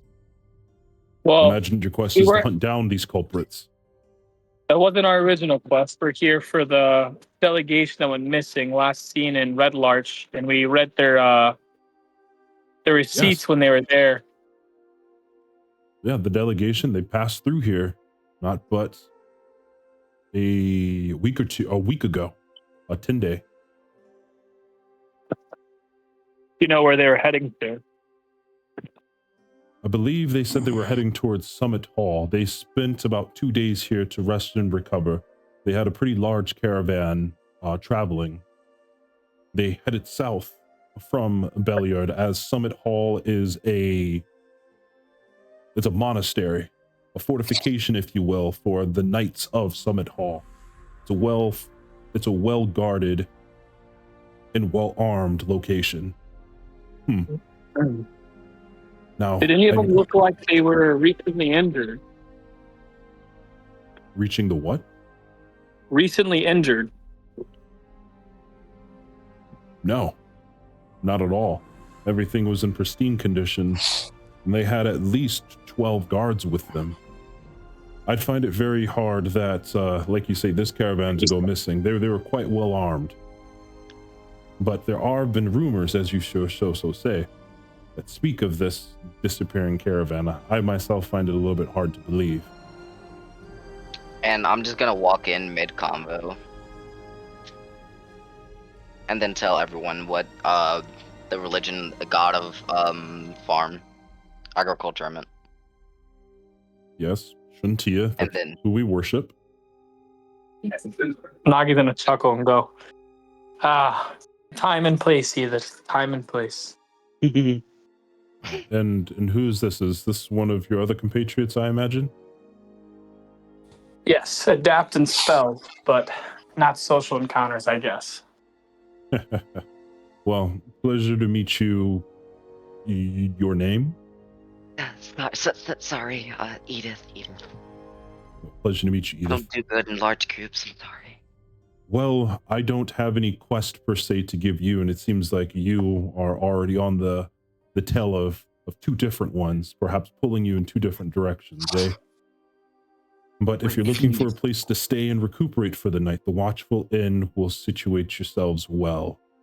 I can perhaps shift through some of my documents and see if there's any reports that can correlate and provide you with any information, but it will take me a couple of hours to try to shift through this information. Yes, please.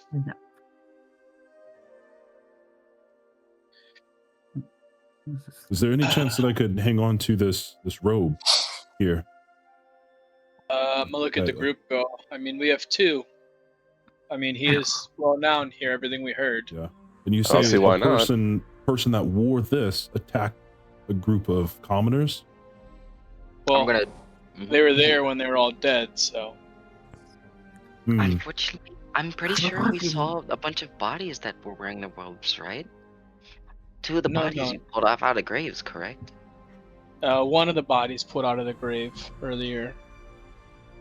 Well, I'll make sure my guards know that anyone that wears this cape will soon be arrested if they do make any appearance here.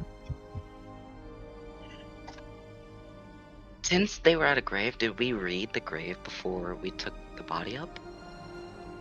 Wasn't a regular grave, but this is something to talk about later, Edith. Let this man get back to what he needs to do. Thank you, Sir Pondon. If you find any information for us, as I hand over the robe. Yes, it'll take me quite a few hours. If you are desperate to leave here to continue your journey, perhaps I can find something by late this evening, but it's dangerous out there in the woods. I wouldn't necessarily travel there at night, but of course, you all seem to be well-armed adventurers and able to take care of yourselves. Otherwise, speak to me in the morning. I should have perhaps additional information for you. Yes, thank you kindly. Yes, you're welcome, Jordan. Edith has social anxiety and she leaves. Just be careful, Jordan. One moment. I know of lizard folk. I know of your kind. Many of which have cannibalistic tendencies. Jorg does not eat other lizard folk. Or other people. No. It depends on the race. It is not my race, therefore it is not cannibalism. Your terminology must be more clearly defined. Well, I'm please just do gonna slowly not step eat away. anybody in our town. Are they dead? No. Okay then. Do not cause any commotion, please. Nagi will turn around, kind of like take a offense to it as well, and go, just because we have scales mean nothing. He'll be fine, unless they cause him a problem. But don't worry, sir. You won't find any trouble here. Everyone is quite well tamed. Be good adventurers. I'll hold my bagpipe. This town is made of ruckus. You can start playing your bagpipe? No, I'm pulling it up. Oh, you're pulling it up? He puts up a hand, like not necessarily, he's not sure how good you actually are or not, so he kind of holds up a hand. He says, you wish to perform, perhaps you may be able to make a few coin in the end. I'm not one for tasteful music right now. Anyway, I'll make you an atu. EJ. You want me to hold you? He's talking to his cat. Do you guys want to go to the priest that Edith was talking about, or you guys want to go to the inn? We still have time. Oh, please, please, please, please, let's go. Let's go over the priest. The priest. I love religion. Look at What a Luke weird go. one. Look at you. Looks like you have a I'm handful going to the inn. on you. I'll go with Edith. Okay, gotcha. So the people going up to the chapel. So I've got Jasper, Nagy, and Edith going up to the chapel, and Lute as well. Jorik just heading over to like the stalls and things of that nature. Actually, I just don't know where the inn's at, to be honest with you. Oh, I got you. Down It's down south. south.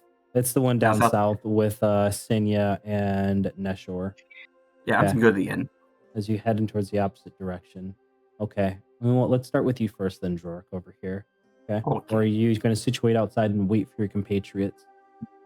I can go inside. You're going to go inside? So you go inside. Oh, actually, let me see. I don't think I have a scene. Yeah, I didn't add one. That's okay. So, So then we Jorik, can you- wait and go to the people if you want. No, it's fine. Okay. No, that's fine. So Jorik, you go ahead and go inside this small, not even a small inn, this decently sized inn. And the main lobby is actually quite big. It seems to be connected even to the kitchen. Then you see some stairs off to the right side that perhaps leads up into other rooms. In the kitchen, you see the female proprietor of the establishment. And situated, kind of sweeping the floor, is the male proprietor. He looks up at you as you come in, and says, Hi, welcome to the Watchful Inn. Are you just here for a night or two? Or would you like Okay. some food to eat to warm your belly? Wait, a little bit of both would be lovely. I needed some room for me and my four compatriots. Okay, excellent. We have more than enough rooms to house your entire party. Right now, we don't have anybody situated in the inn. So you have the pick of the litter, so to speak. And how long would you need to be staying here? Probably about a night or two. Night or two?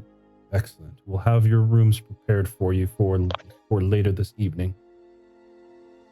And we were, it was their kids we helped out, right? that is Remember correct. correctly? Yes. I'm trying to That remember is their names. correct. Pen I'm and not seeing it in Ren. my Pen and Ren. Okay. Oh, and by the way, how is Pen and Ren doing? Oh, they were traveling to Red Lodge. How do you know of them? Well, me and my compatriots helped them out when they were broken down on the side of the road not too long ago. Did you now? Oh, yes. Hey, hun, you hear this? This one here helped out Ten and Ren. Can you believe it? There's a distinct smile on this individual's face, as he, of course, introduced himself as Neshor and his wife, Sinya. He kind of has a seat, like motions for you to also have a seat. He's very jubilant. He says, Well, Yeah, sure. I'll sit down. well, thank you. I hope they're doing well. And did they make it to Red Larch? Okay, they were meant to send a bird when they do arrive. We haven't received one yet. Well, we were going the other direction, so we passed by. The horse was broken down. So we helped they're them impassable. repair the wheel and let Okay. them on their way. Well, we can definitely give you a very steep discount on our rooms here. Of course, we can't necessarily do it for free, but a discount indeed. You that's look like an understandable. adventurer. Why, yes, me and my compatriots are. We're looking for the delegation that was here not too long ago. They were passing through? Did they stay here by chance? Yes, like we were filled to the brim. We made quite the pretty coin. They stayed here for a day or two, and then they departed south, going to some place called the Summit Hill. That's a note. Hmm. Then you see him lean in as he says, You know something interesting about that caravan, however. I've seen plenty of caravan and things coming through this town, and a lot of them are not as well armed, especially with certain types of nobles being there. I think something very expensive or something very dangerous was in that caravan. It makes quite for the excitement, doesn't it? Oh, yes. But I am here to help find it. So we're tracing the steps, more or less. Well, if you're tracing the steps, definitely just heading straight south down the road from Beilard, and I'm sure that you'll be able to catch up with them. With that many personnel and carts, they should be traveling at a very slow pace, even if they've gained on a week on you. You should probably catch up in maybe 3 or 4 days by the pace that they've been going. I go for the news. Some useful information. So you also know that Bad. perhaps the rumor of them going missing has not reached the ears of Neshor or Stinya, as they're saying like, hey, you can probably catch up with this caravan. But the town master is aware that there's rumors that this caravan actually has gone missing. Okay. Well, I'm not saying shit about that. That's not my business. All right, I'm gonna transition over to the rest of the party here as you are all approaching this chapel. And as you're on the approach, the priest actually walks out with like a potted plant of a sunflower. And this individual turns to you and says, "Oh, guest. Why, hello. Welcome to the Church of Chunia. How may I be of service?" Oh my goodness! You guys are agriculture gods. I know that symbol. Yes, we are. Thank you for the excitement. We absolutely love planting and farming. And are you a partaker of the faith? Well, not necessarily a partaker, but I really love agriculture. I have an entire farmland, like 30 acres of land, where I just plant a lot of things with my family. you see the priest kind of perk up hearing all of this, right? He's very excited that you also understand our agriculture. Perhaps getting information after establishing this connection could perhaps be a lot easier now.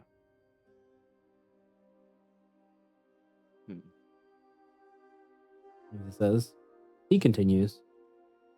So, have you come to give thanks, or is there something I can like do or help you all with? Well, currently, me and my compadres are gathering some information on a mission we Okay. were sent, and we were wondering if you knew about this symbol. Well, wait, hold on. The other robe is with us, right? Before I just, or did we give Yes, the it last is. robe to the? Okay, We only gave away one. okay. And I show him the symbol of the robe. Yeah, he looks at it with like a confused face for a moment as he's trying to perhaps like recall plenty of other sigils that he's kind of denoted before his eyes go wide from shock or fear. He says, The way that triangle is turned upside down, it's denoting something evil in nature. Most of the things associated with the gods are right side up. This symbol in particular I'm not familiar with, but whatever it is, it's up to no good. Where did you find such a thing? as his eyes like kind of open up, like starts darting between all of you, realizing that he's not putting two and two together right now, that like shit, perhaps these guys are like not so good people if they have this.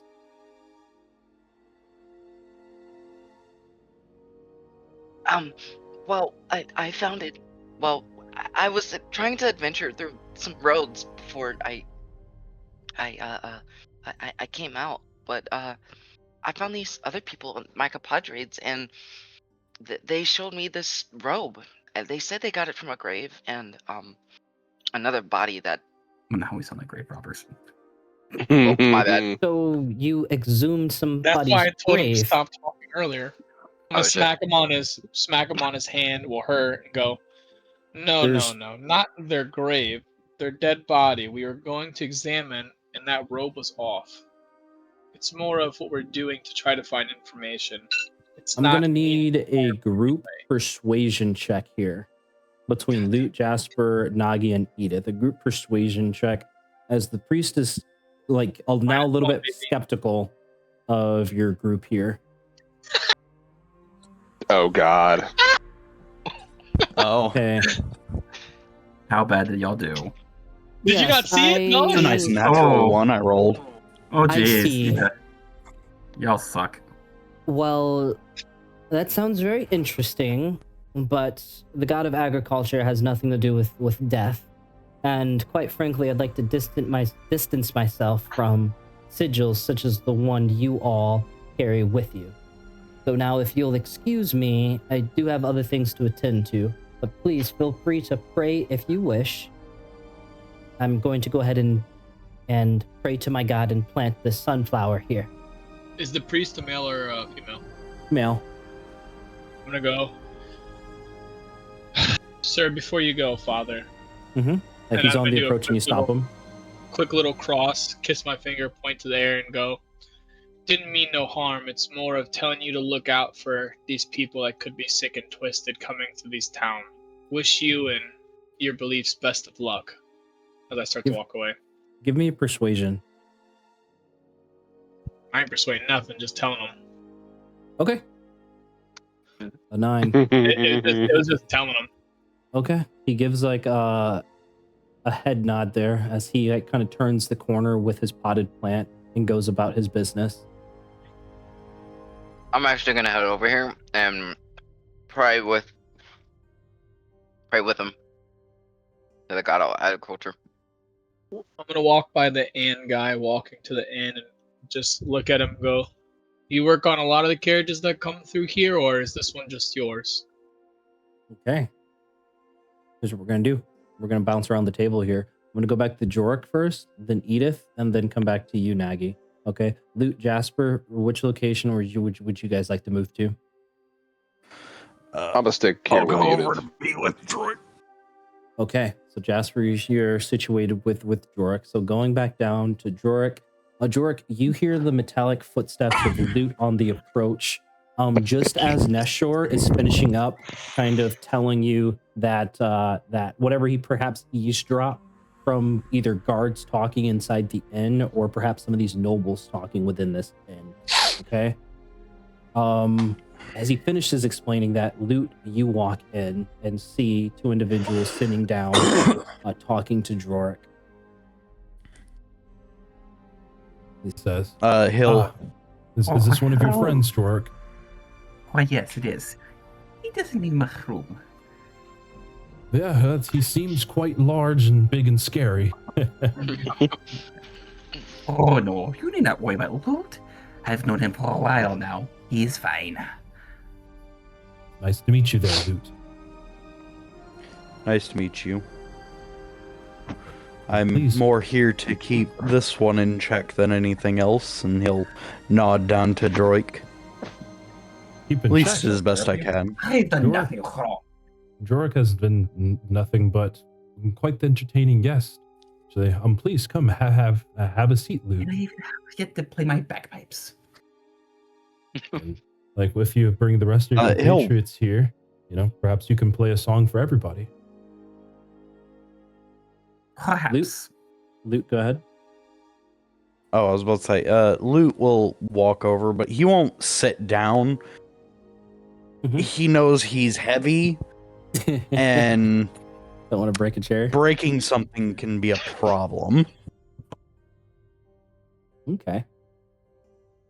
Jorik, how much do you inform Loot about anything of the conversation between you and Neshor, just to prompt any questioning from him? Oh, I mean, I'll just tell him everything, more or less. Okay. I fully intend to tell the entire party everything.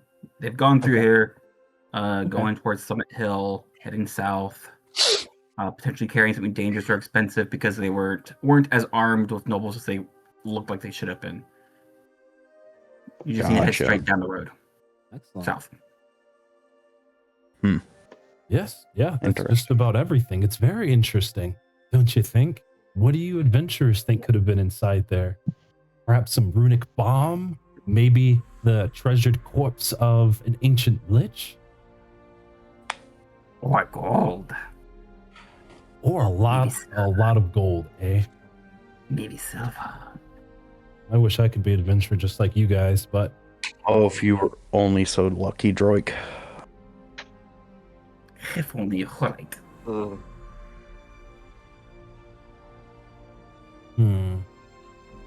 You know what? I think something else. I think one other thing that kind of comes back to mind when they were staying here, there was a monk,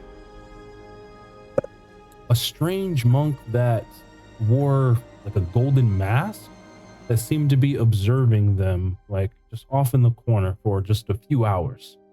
It was quite particular because we don't see many monks here.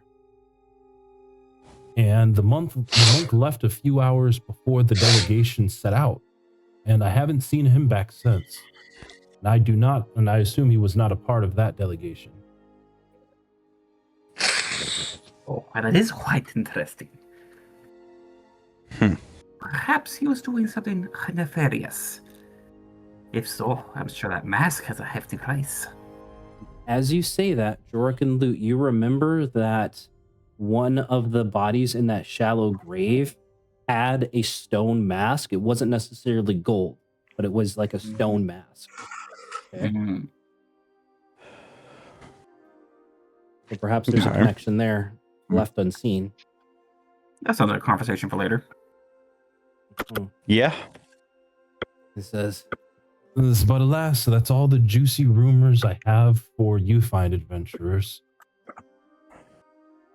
No, I guess Oh. right. There are some things I need to attend to just to finish sweeping. Would you all be interested in, if you don't have anything else going on until this evening, would you be interested in helping tidy up the place for us to perhaps have a grand hall for your playing? Perhaps we can get a bunch of other people inside here this evening. Why slightly better cut of the profits, sure. Of course, you can take the majority of the share. We'll take to rent out the place for the evening for these festivities. We'll just take 10% of whatever you earn. Does that sound fair? Fair enough. I shall take that deal. I don't shake his hand because it's if you appropriate. hold out his hand and he shakes it, he looks to you, Loot, as he says, Does this one play any instruments? No. I am more guard than. Well, perhaps you can serve as our bouncer. I don't suspect anybody will get too rowdy, but when there's ale and song, anything can happen.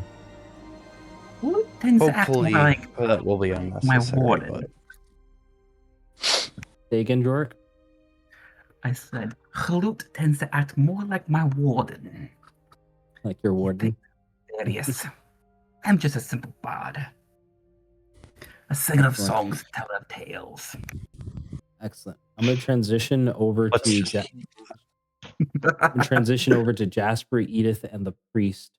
Right, Edith. In that case, I'm going to the bathroom. Edith, you see the priest going into a prayer. There we go. Actually, let me change this up. There we go. What do you do, Edith, as the priest is like going into prayer after like putting this potted sunflower into the ground? He doesn't necessarily pay heed to you. At least not initially. What do you say or do? Excuse me. First, I want to see if there's any sunflowers around in the area before I do There attempt are. to pray. So There I are. also grab a sunflower and put it inside of a plot and put it into the ground. So just to make sure.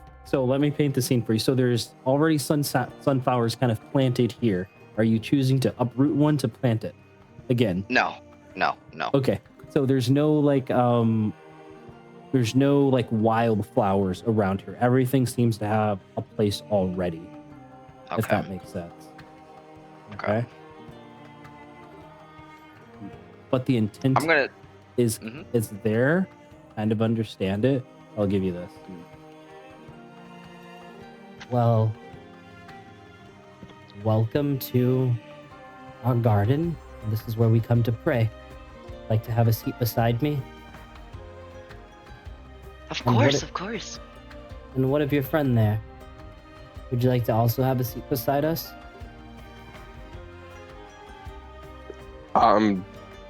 Jasper's just gonna look at him and then just kind of shrug and decide to go with the flow. Very well. I'll take a seat as well. You can follow me in this chant. If you so choose. As he begins to enter a chant, Ethan and Jasper, go ahead and give me a religion check and or a performance check, your choice, either religion or performance. If you choose to start to recite the same thing he's saying, you can also opt not to. I'll do religion. Okay. This is how well you're able to kind of mimic what he's saying. God damn it, dude. And I'm gonna go ahead and use one of my knowledge from a past life to add a d6 to that. To yours? Yeah. Okay. You know, I'm gonna use my heroic inspiration for it. Okay. Okay. So Nice, so it's a 19. And then for Edith, that's a 22. Yes. Great. Excellent rolls now. As you both are able to perfectly recite the same prayer that the priest does. Okay? And as it comes to its crescendo and eventually to its conclusion, you can tell that he's physically relaxed since the interaction with the larger group, and perhaps now open to being more forthcoming with other information. Okay. As he says, Sorry, I just No. disconnected. I don't know what happened. yeah, no, you're good. He's more forthcoming with information now after you both succeeded in reciting this prayer. As he says, Well, perhaps you two are interesting. Let's put it like that. Now I feel refreshed. Don't you all feel refreshed? I just love gardening. I love agriculture so much. Indeed. Now, agriculture couldn't have brought you here to Beilard. What did bring your troop here? I know that you mentioned like this symbol of evil, but that couldn't have possibly be why you sought me out, of all things. partially. It started when I was just in my village, taking care of my village flowers, garden, vegetables, fruits, basically all the vegetation, right? And I heard a lot of rumors about this specific symbol, and as I was starting to investigate, I found my other compadres. Now I don't know exactly what they got going through, so I can't exactly say exactly what they have got going on, but I know it's for a good reason. I want to find out this good reason as well. Well, I'm sure that you will in due time. What say you back there? Like, did you just come here to ask me about the symbol and that's it? We were hoping to get some information on it, considering we've come across it on two separate occasions and think it might be connected now. Perhaps We there can't is go some into too many connection. details. Oh, a mystery, I see. Very well, you can keep your secrets to yourself.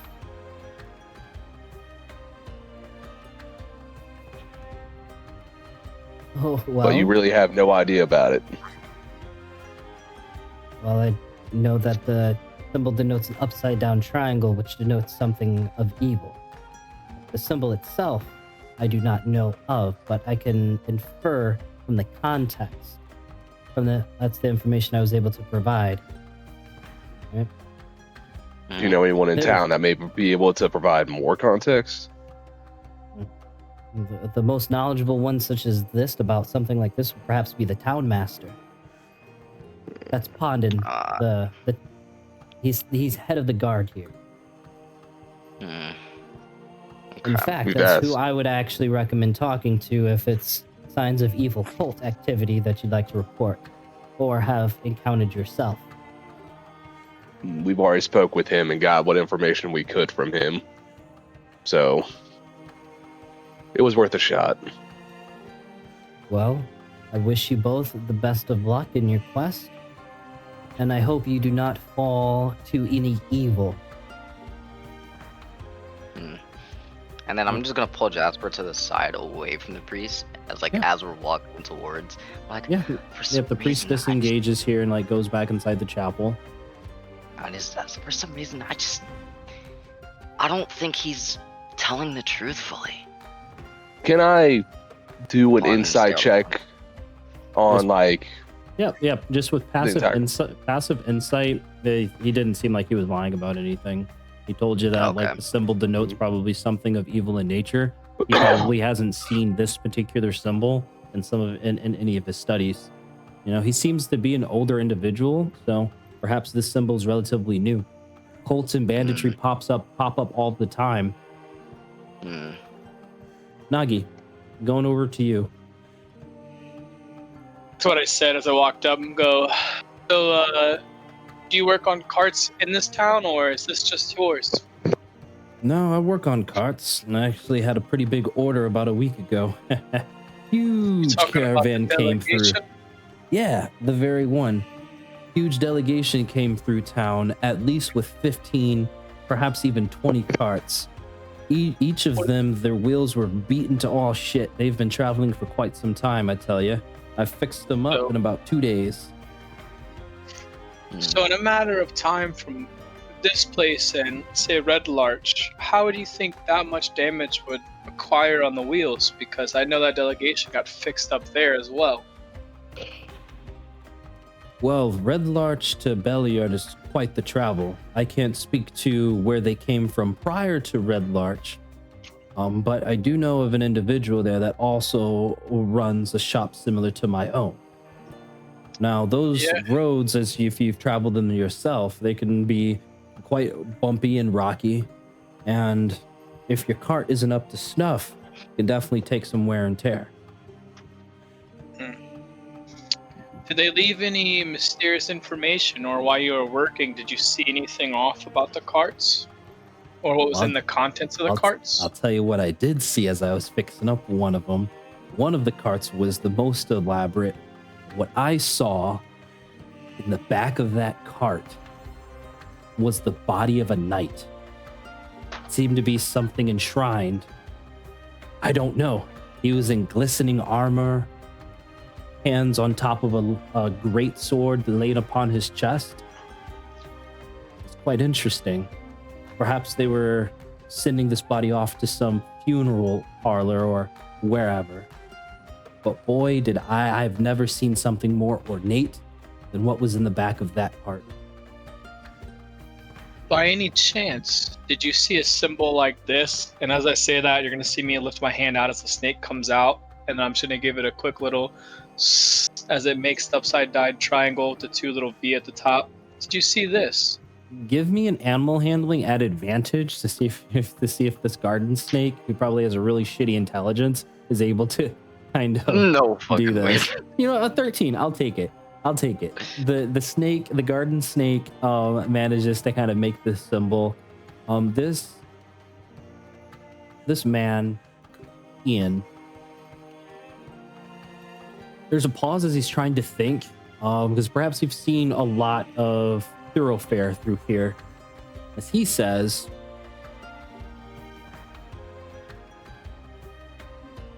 I wouldn't say I came across this symbol in particular. There were a bunch of different symbols a part of that caravan, however, but none of which looked like this. In fact, it looked like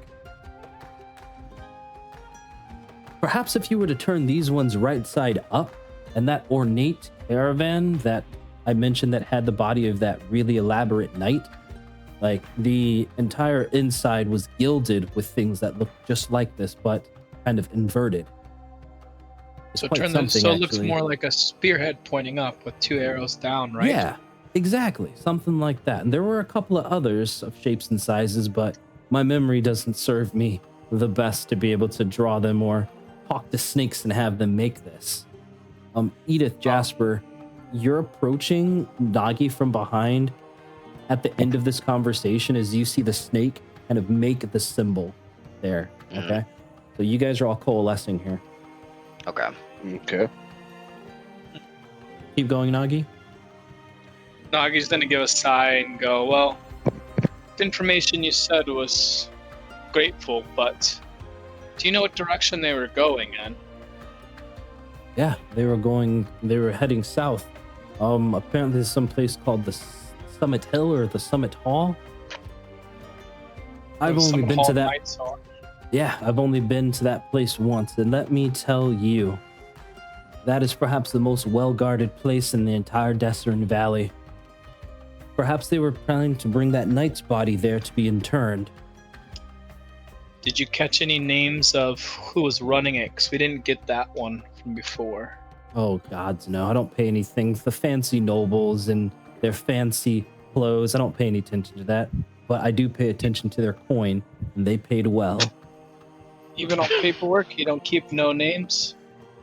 Paperwork, schmaperwork. Who has time for that? As you turn to look like he's managing everything out of a single cart, basically. He's not as established as the individual from Red Larch. Well, thank you on that one, Ian. I'll tap his shoulder and go, keep up the good work. I'm gonna look at Jasper and Edith and go, there's one more thing I want to do before I turn in for the night. Go grab Doric. Or Drorik, if you want to say it properly. Oh, Droik. Droik. You have to roll the R's. Oh, I'm gonna say it wrong on purpose. This character don't care. Okay. Okay. So I'm gonna say if we got here early afternoon, let's say it's approaching the later afternoon here after everybody's branching off doing their communication, pulling up a bunch of tons of information. Okay.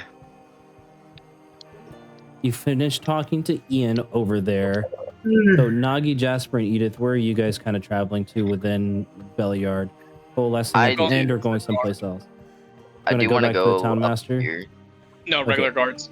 The regular guards? Okay, nothing necessarily up there, Edith, except just some commoners doing doing whatever. Alright, and then down here. This building. Same thing. Same thing? Damn it. Alright. And then I'm gonna go to the guards as well, because I did want to talk to the guards. Okay, gotcha. Going down to the rest of you down there then, as Nesher and Sinya are kind of pushing tables aside, getting chairs set up for somewhat of an audience. Jorik and Loot perhaps helping out, perhaps not, but you do see Jasper walk in. Excellent. And Jasper, you walk in, Jorik's helping situate a performance area, getting things set up. All right, Neshor turns to look at you. You come in and he says, Jorik, is this also another one of your companions? Why, yes. This is Jasper. How many more of you are there, you said? I forgot the count. 4. There was 4 of us in total, I think. Or 4 extra, sorry. 5 total. Okay. Yes, there's plenty of enough space. As he's looking at his fingers trying to count it out. Well, welcome, friend. Come make yourself at home. Jorik and Loot here. Well, Loot more so the bouncer and bodyguard. Jorik the performer are helping us set up our tavern. He plans to put a performance on for tonight. I'm just gonna look at Droik and just shake my head and be like, "Okay, I'll assist." Why are you shaking your head at me? I've done nothing wrong.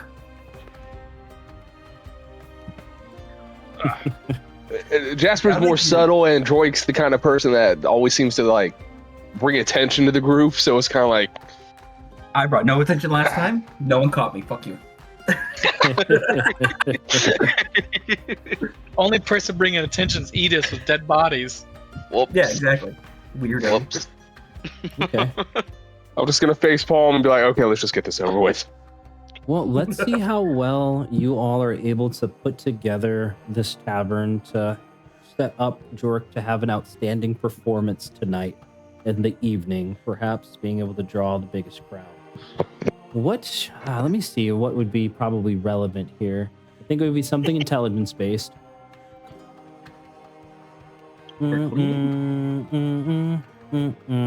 Like setting up something, whatnot.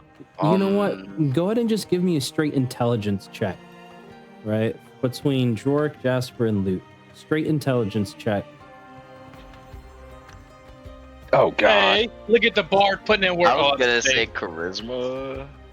Yeah, Jork, you can do a charisma check, but everybody else just I got want an 18. You're intelligence. an intelligence.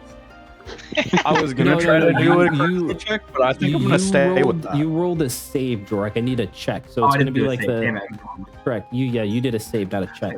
So think- your choice. I think I just want to keep my nat 20. Yes, Remember, yes, you, Loot. you are still fine, have Loot. heroic inspiration, Jordan. It's good.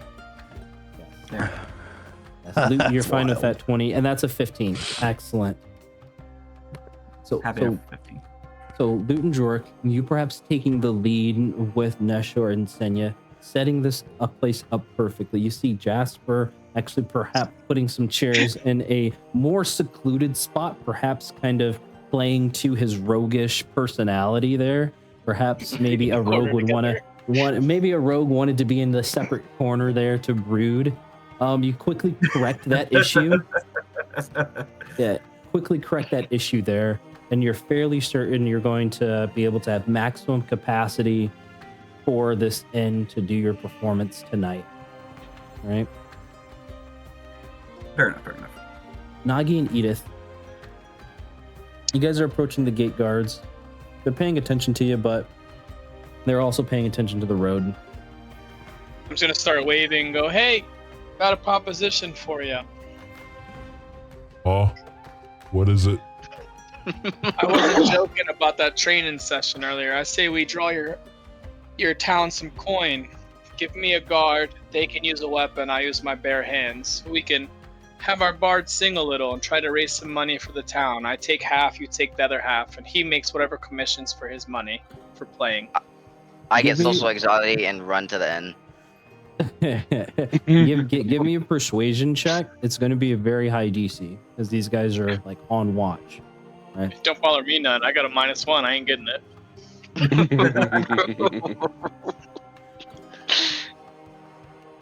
No. As he turns back to his duties. I'll give him a wave and go, you're a coward. It's all right. I'll go talk to Mr. Pondon and see if he wants to spare one of his other guards to fight. You hear Can I some have the problem? chuckling. You hear some chuckling from the other guards. So you're gonna talk up the Pondron and ask the same thing. Yeah, I'm just gonna knock and then I'm giving my proposition once he answers. Okay, gotcha. So you go in, you knock, you open the door. He says, "Come in." Right, and Pondon, he does seem to be like pulling like files and documents, going through like his notes as he said he would. He looks up at you and he says, Nagi, I haven't finished collecting my information yet. Are you guys planning to leave tonight? Do I need to work faster? No, sir, you keep doing what you do, but I think everyone should get a little time off to have some fun. To say pick one of your guards, not a fight to death, just a little show, as you'd say. We can do a little combating in front of the inn, raise some money, everyone gets some drinks to relax, besides the guards on duty, unless you keep a rotation going, you know? Just have some fun for the town. Looks like you guys need it. "Only a persuasion."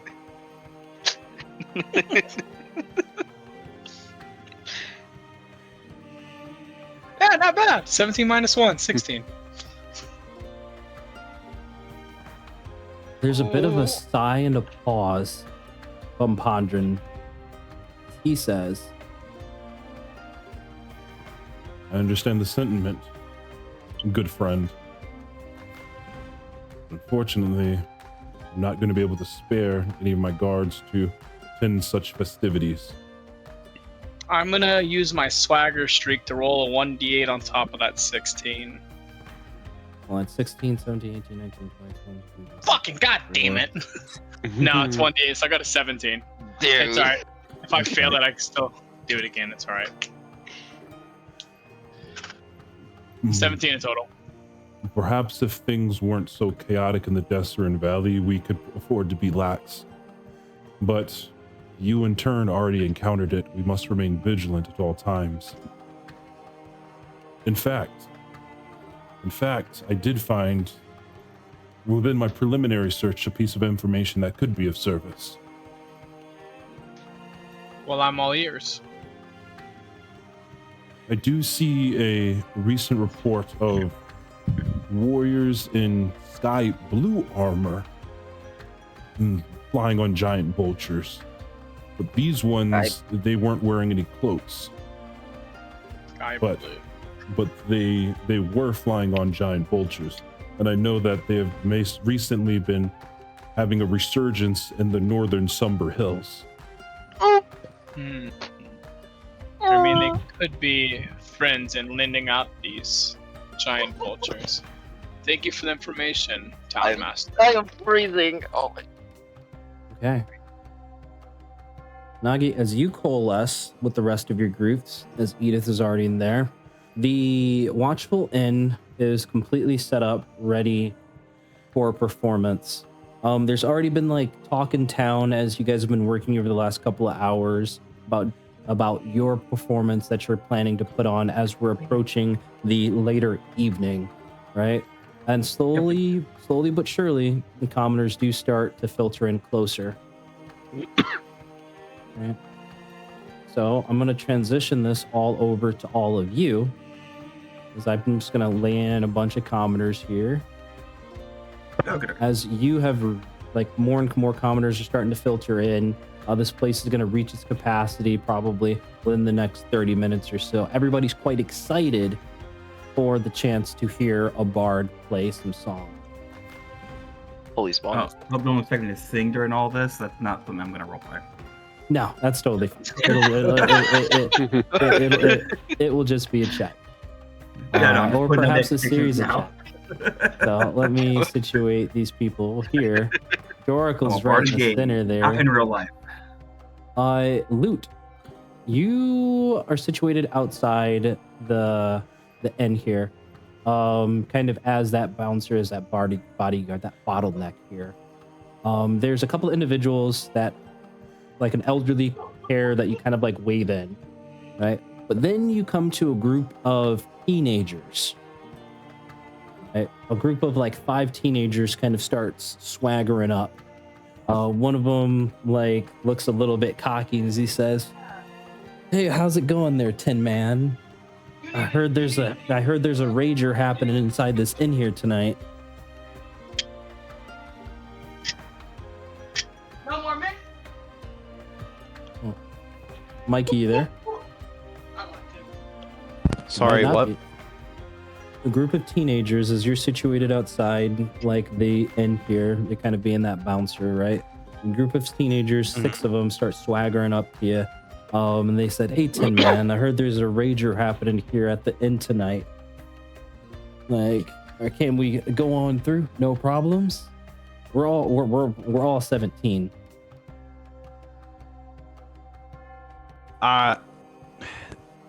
They're teenagers. I'm insight checking that.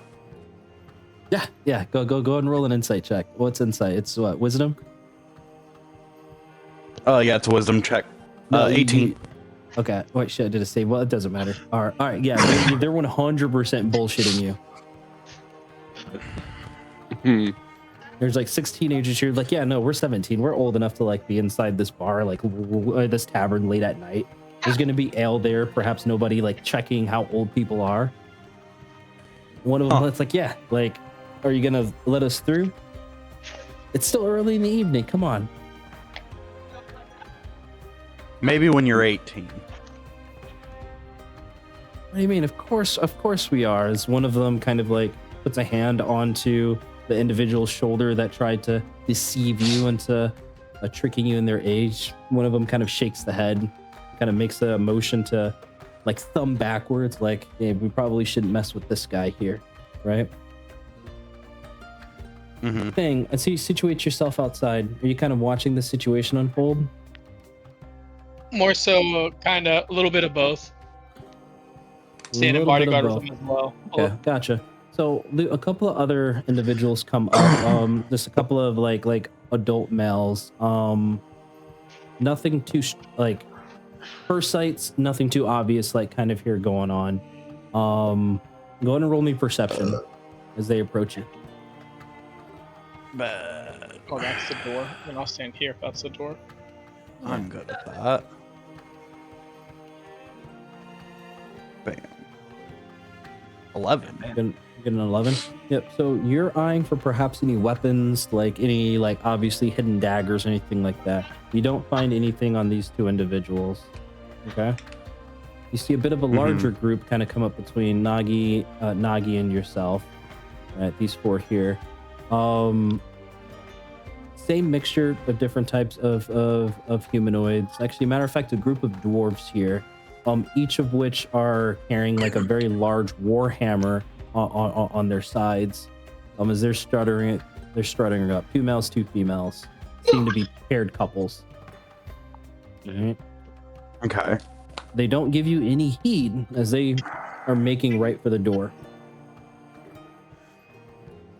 He's gonna step in front of them. Okay. And look down at them, and just, you're gonna have to check your weapons at the door. Check our weapons at the door. Huh. And what authority do you have here? Go ahead and give me a persuasion or a charisma-based check of your choice. Nagi, are you proficient in any charisma-based checks? No. No? Going, hold on. Luke, Let me go see ahead. something. Let me see something really quick. Can I hear all this commotion going Yeah. from my back corner? Yeah, 100%. Okay, Oh, good, we go. I'm coming out here. I'm just gonna intimidate the fuck out of them. Just like either behave or get the fuck out. Okay, cool. He's gonna look down to them Yeah. and just go, if you think you can take me, you either try or move along. Excellent. As he says that, I'll slide on the dread helm and go, 22. leave the weapons Great at the door. intimidation. Jasper, go ahead and make an intimidation. Fang, go ahead and make an intimidation. Or Mine was I'm more gonna so use to heroic help inspiration him. for this.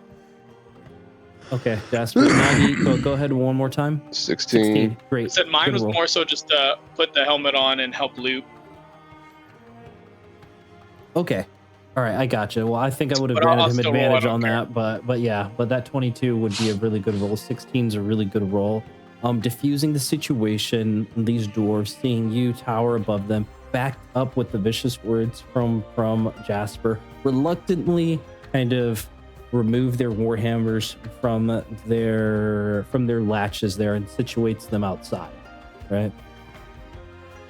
Okay. As they're I'll take them and just go, have a good night. as they're disarmed. Edith and Jork, go ahead and roll me a perception check. Perception.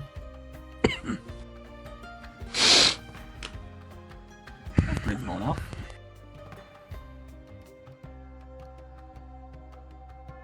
Okay. I Jork, you see a bunch of people kind of starting to filter into this place, but what you don't see is a hidden individual coming in from behind, lifting up a window and sneaking inside. That's what you don't see, as the rest of your compatriots are focused at the front door. That's what you don't see. I didn't tell him Why are that. you gonna tell me what I don't see? Weirdo. What you don't see is Edith, Jork. Why, yes. I'm sorry. One more time. No, I just called on your notes. So commoners are starting to have their seats. Jork about to kind of perhaps take to the scene when you hear in the kitchen some glasses break. Jork and Edith. And then Yo, you hear a little bit of a shout coming from perhaps Sinia.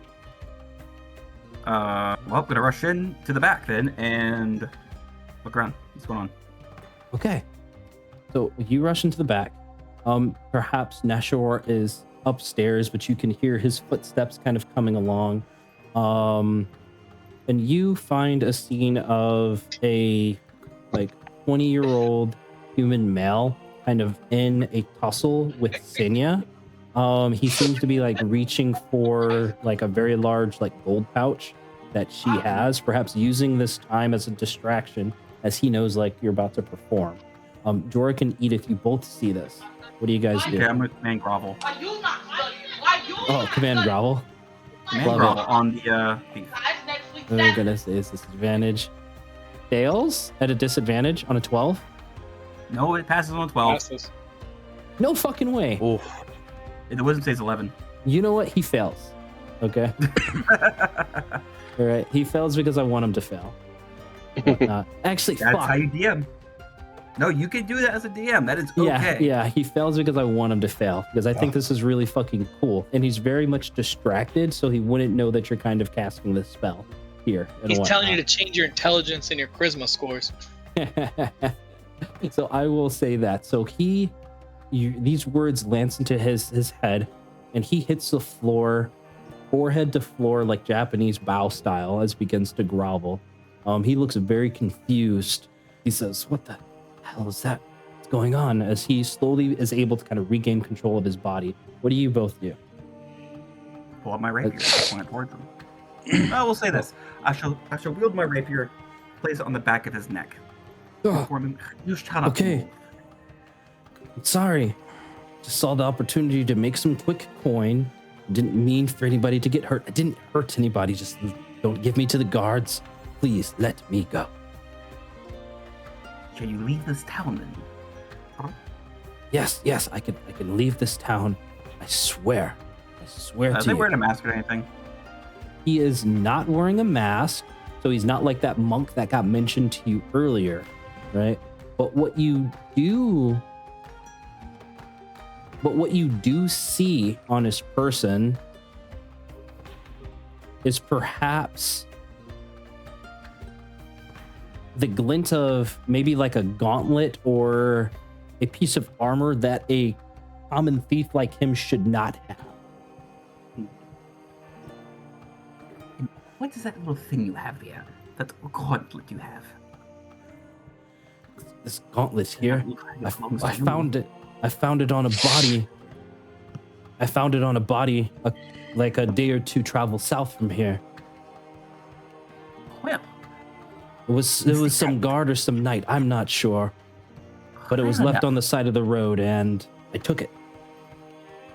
Well, fair enough. Okay, I'm back. In Sorry. order for me not to turn you over to the guard, you shall show us where they are tomorrow.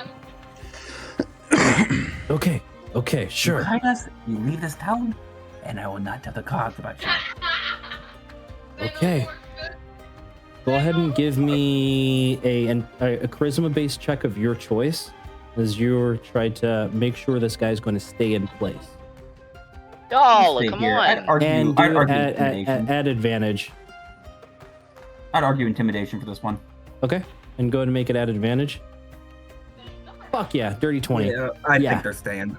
Yeah, 100%. He's just like, okay, as long as you don't turn me over to the guards, I can't go back to jail, please. I'll even be accustomed to being tied up in one of your rooms. I promise not to wiggle my way out or to leave, and I will show you to where I picked up this gauntlet. But I doubt that body's still going to be there. There's a bunch of carrion floating around like vultures and the such. Those things are probably already eaten the body by the time we get there. Well, that doesn't matter. I need to go on that location anyway. Okay. No point telling Sinya, you on the about other it. hand, is fucking livid. This is just around the time that Neshor would show up. As Sinya's still inside that kitchen, seeing this scene kind of unfold, as she says, "The hell you are not giving him to the guards? He tried to rob me." But did he though? You Go have and your give me- coin. You'll be making more tonight.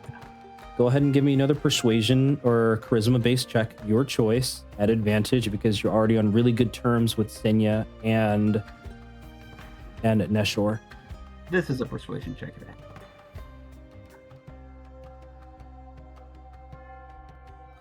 Can you stop moving? There you go. 18. Great roll there. You're able to speak your case. And resting the matter, right? As you know that you've definitely taken control of this individual. He's probably not going to make any more trouble. There's a bit of a sigh from Senya as she follows up with, well, you have been such a great help today, and you did save me from perhaps being mugged. Perhaps whatever this individual's life is probably in your hands now. But as she does pass by him, about to enter the main room, she gives him a swift kick right in the fucking nards. Fair enough. Right? I'm okay with that. As she goes back to the living room, Nesher kind of lets out a chuckle, and she kind of says, yeah, that's my wife, all right. Right? The thief, however, is very much like groaning in pain. Yep, shouldn't try to rob people. Loot, Jasper, and Nagi. The last of these individuals are slowly starting to make their approach. These ones here seems to be a group of children, okay? All very much excited to hear music, perhaps for one of the few times that they have been able to, like music such as this. There's not too many traveling bards that kind of play at this inn, perhaps, right? These little children, 4 in total, kind of run up to you. They say, Mister, can we please hear the song? It's been the talk of the day. Nagi's gonna speak up and be like, wait, Loot. I know what we can do for these kids. You see the little side patio over there? I say we open the windows, set up chairs, let the children watch and listen. Yes, Mr. Big Why Man. do it at the side? Listen to Mr. Why Snake do it Man. at the side windows? Why not open the front windows? Well, I mean, the side windows we can't watch. I mean, I could sit outside on the balcony with them and play little games. Reminds me when I was a kid training. Sometimes you get a little fun out of things like this. Why not? Yeah, mister. This is awesome. Yay. The kids start like celebrating, realizing that perhaps their older siblings got turned back, but they did not. Right? Nagi's gonna go this way, open the window, look at a commoner and go, hey, hand me 5 chairs and a little table. Mm-hmm. Yeah, the other commoners start passing you the chairs as you manage to set up something out in the back patio there, right? Give yourselves, everybody, a point of heroic inspiration. Damn, I haven't used my last one. Yep. Hey, well, you gotta use it sometimes if the opportunity prevails itself. Drorik, your crowd has arrived. Your compatriots are all situated in and around the inn in some capacity, with no troublemakers in sight, or rather the only troublemaker in sight successfully tied up and being monitored appropriately. Right. This is where that heroic inspiration is going to come in handy, probably. I've had too many good rolls. Yeah, you take center stage. How do you bring this scene to a close, Drorik, before people partake in the reveille for the night, and then eventually depart, go to sleep, and you guys wake up? Wait, is that food? Is that food? It is food. There's plenty of it. I feel like I have some in my picnic basket. The basket that has like the bloody sandwiches in it. Bro. Yeah, they're tasty. Oh god. Not cannibalism. They're not the same people. Doesn't count. It's not even cannibalism, it's just a real sandwich. There's a little bit of blood on it. Yeah, exactly. It's okay. Tell them it's All right, strawberry sorry. jam. Anyway. And it's a Bloody Mary. I'm just Yeah. stuffing my face with food because I'm a foodie. Anyhow. Come see me, Drorik. I shall play you a song from my past, when I sailed the high seas. If you want, actually, I sent you some links. I was looking for royalty-free music. Bagpipes playing for you. If you care to play it. Oh yeah, Please you know play what? Fuck it. Yeah, why not? Is it on Discord? Yeah, you did. Yeah, Okay. it's essentially on Discord. Oh. Which one? The royalty-free Scottish music one, or the Yeah, you one can above it? Yeah, I don't think it matters. I don't think you're making money off these for now, so it doesn't really matter. But it'll only be a couple seconds anyhow. YouTube. Oh fuck yeah! Hope you all like bagpipes. Yeah, I think it's playing appropriately. Is it? Yeah. Yeah, it sounds fine. Okay. Go ahead and roll me that performance at advantage.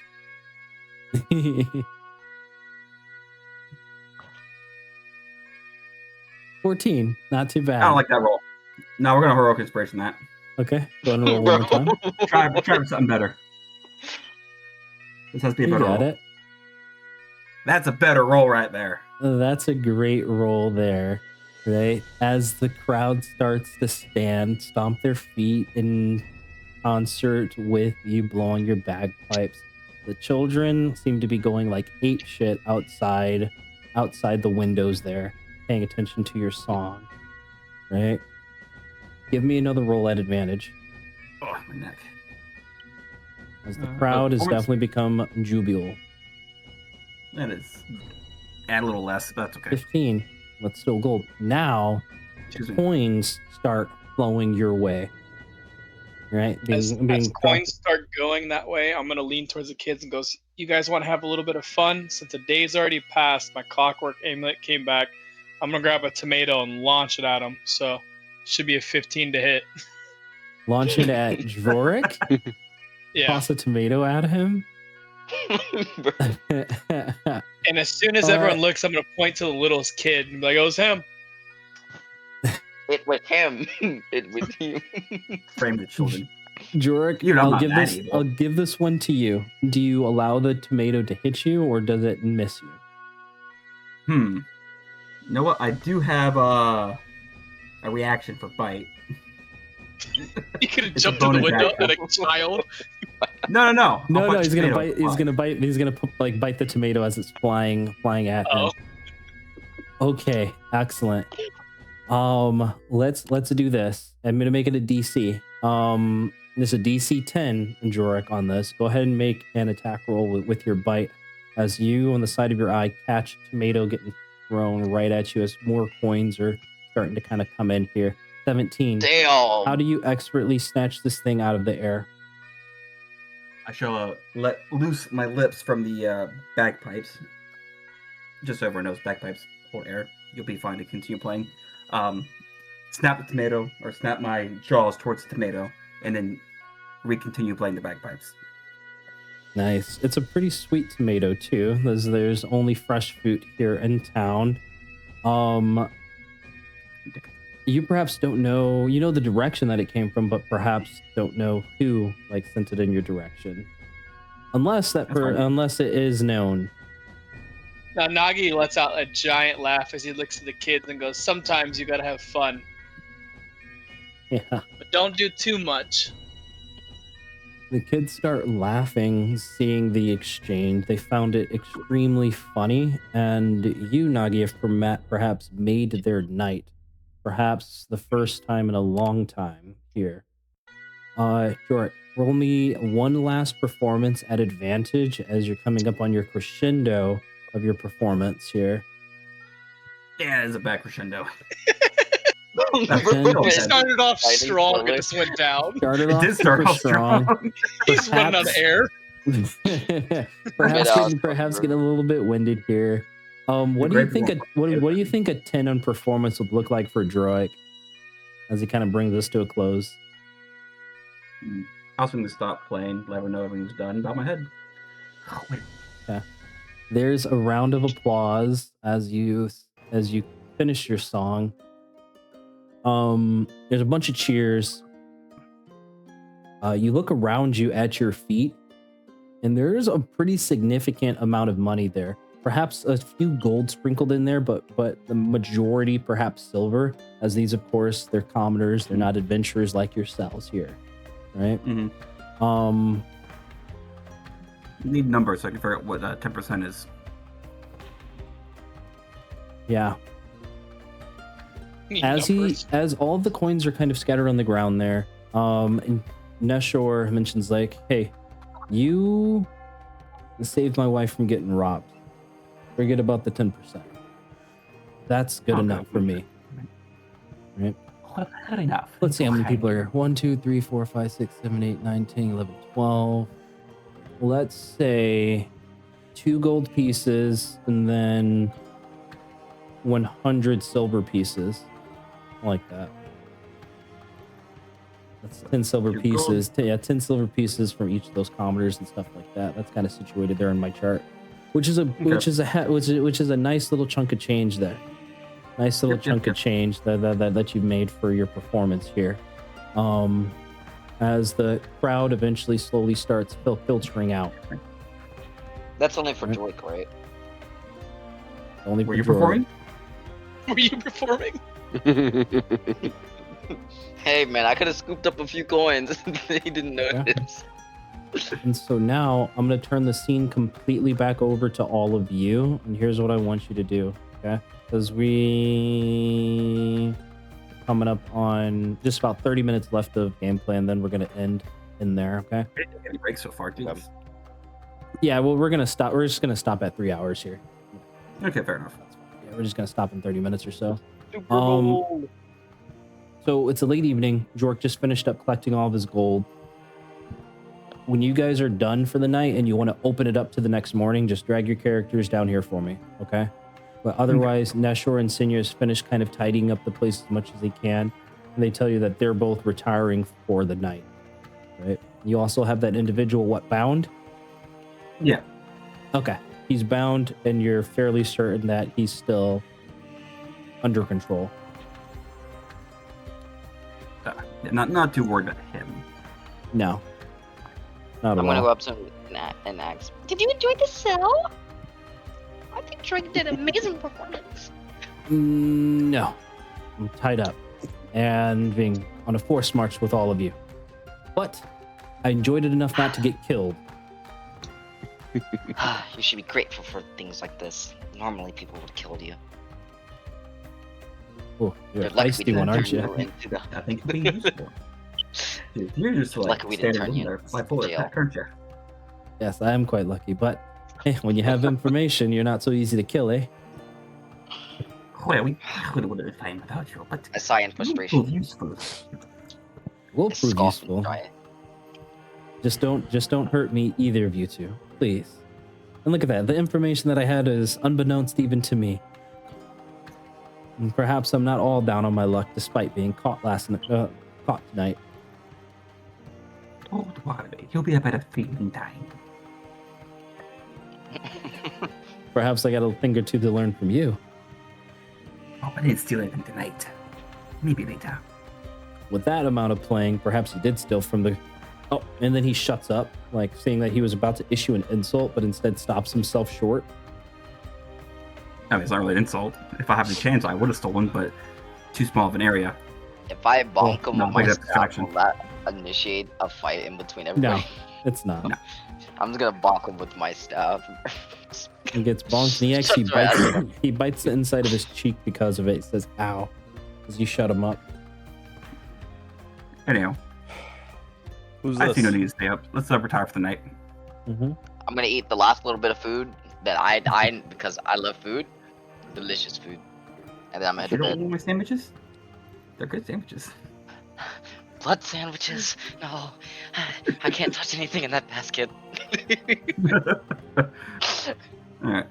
Is it moved down? We're Yeah. done for the night, right? Alright, yeah. Move your token down. Also, we don't discuss. Yeah, we'll discuss it. I'm gonna go to bed too. Excellent. So I am going to, Yeah. since I have my sentry, I'm just going to shut down right next to the tied up dude, just to make sure he decides not to go anywhere. Okay. Fair Gotcha. And you're in your sentry mode. All right. Absolutely Yeah. excellent. That is my long rest. Yeah. Sentry mode. You're extremely vigilant, and he's just snoring throughout the night. Right. There's Yep. nothing that goes bump in the night for all of you. Go ahead and take another long rest. If you have anything that switches out on long rest, etc., you can go ahead and choose to do that now. As opens up until the new day, right? You do opens up until the new day. You have your information all coalesced, right? And you also have a guide to show you the suspected location or last known location of where the delegation actually disappeared. I actually have a question because I Yeah. can't remember. Am I able to swap out my spells Paladins? Let me look as up a real paladin? fast. I'm pretty sure you can do it on a long rest. Yeah, you should. Yeah, you I you just can don't do that on a remember. long rest. Let me check. And then like if you have spell scrolls, if you have spell scrolls, you can like swap them out as well. No, too. spell scrolls are different. Everyone. Yep. So yeah, for paladins, whenever you finish a long rest, you can replace one spell on your spell list with another paladin spell for which you have spell slots. Yes. I think you're paladins- mixing up the spell scrolls for a Yeah. So paladins wizard. only. You can learn them. Okay. You can add them to your thing for free if you like take the time to learn it. Is what you're thinking. Yeah, I was thinking about EDM. My bad. Okay. Okay. Oh Jesus. And so, Bro, I Next- actually woke up in the game. I think I have. Oh, that would be fun to throw somebody with. Hey, we're lucky there wasn't a dead vulture close to me when I was doing the one fight. I would have used it as my improvised weapon and beat the shit out of a vulture with a dead vulture. I would have to become a warrior. A fun combo I thought of is throwing somebody and then casting away right as you Fuck yeah, dude. Okay. just fucking launch them. My character's proficient with improvised weapons, so beat the shit out of someone with a dead body. Someone cut an arm off for me.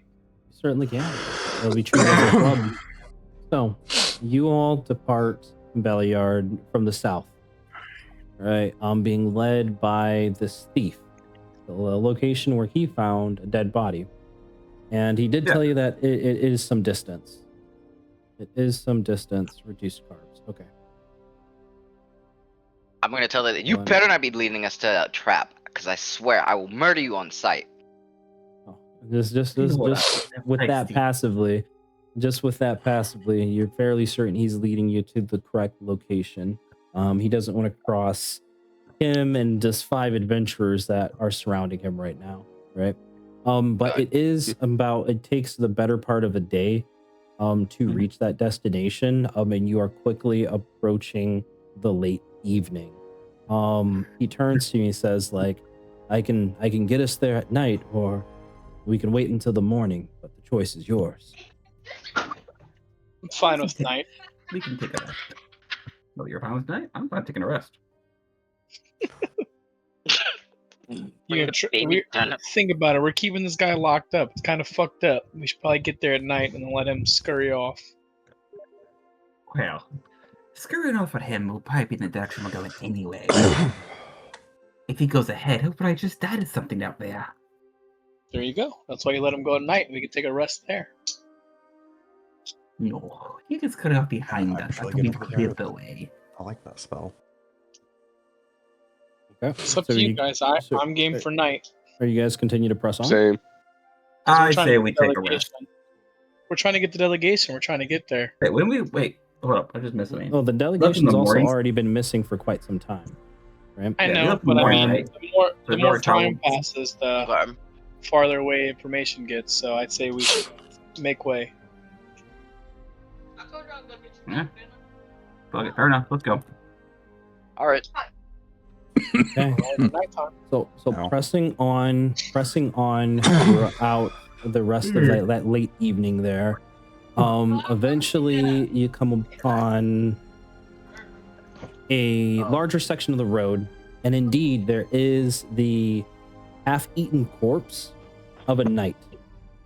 And as you do approach this corpse, you take a look at his armor, and it does have the same sigils of an axe from denoting the town of Mirabar, the original place where this delegation left from. Right? Oh, that's wild. The same axe that Rorik took earlier. Simple. Alright, take an axe. No, the symbol off of the one knight's body. Remember, you cut it out. The symbol, yes.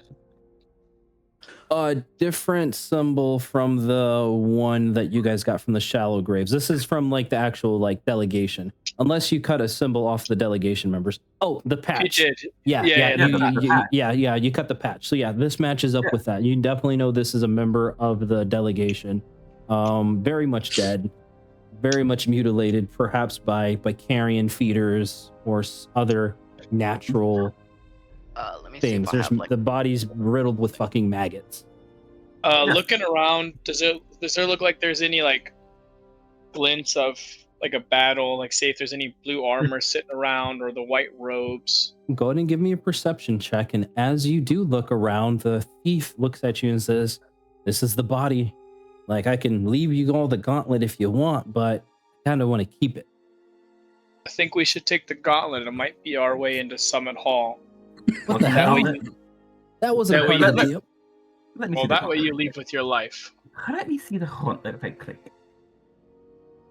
Either you give us the gauntlet and you Might live, or we No.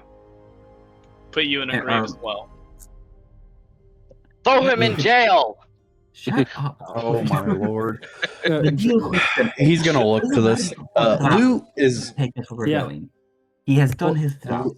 You are free to Also, I go. rolled a 17 Yeah. on my perception check. Okay, Jork and then Loot. Jork first. Yep. Everybody was kind of talking over each other, but I heard him try to say something. Jork. Let You me see first. the gauntlet. Click.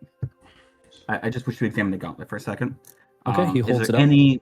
any significant detail on this gauntlet? It just looks very ornate and perhaps expensive. You suspect that he's probably just going to sell it for some coin. But there's nothing like magical about it. Can I Okay. touch you free? Be gone. Be free. I let him go. Loot. oh, if he's gonna actually let the glove go, then I'm not gonna do anything. Oh yeah, I'm not trying to keep the glove. Let him go. The bargain's been held up. He kept his deal. I'm keeping my deal. There's nothing wrong here. Okay, in that case, I would Yep, like go ahead, Loot. I would actually like to keep the glove. So I'm just gonna look at him, and I'm going to channel divinity. I agree with So I'm your gonna choice. try to go with a I am channeling emissary of, Yes. and he's just Plus gonna look at him. +5 to persuasion. And he's just gonna look at him and go, "Listen, this glove clearly hasn't done you any good, because it almost just got you dragged along on a fairly dangerous thing, unarmed, tied up. And if I'm gonna be honest, I'm gonna protect my friends over you. Mm-hmm. And on top of that, it got you brought out here with us. And the only good thing it's done for you is get you tied up, thrown into a cart, and dragged out with strangers. Do you really want to keep something that's doesn't seem to be doing you a whole lot of good?" Go ahead and give me that persuasion and add your +5. That's great. Give yourself a rogue inspiration if you don't already. 27. Nice. 27. Perfect. Yep. This commoner saw the disconnect from the threats that two of the compatriots, Edith and Nagy, were issuing with the counter performance from Jorik. You, Loot, however, are the mediator.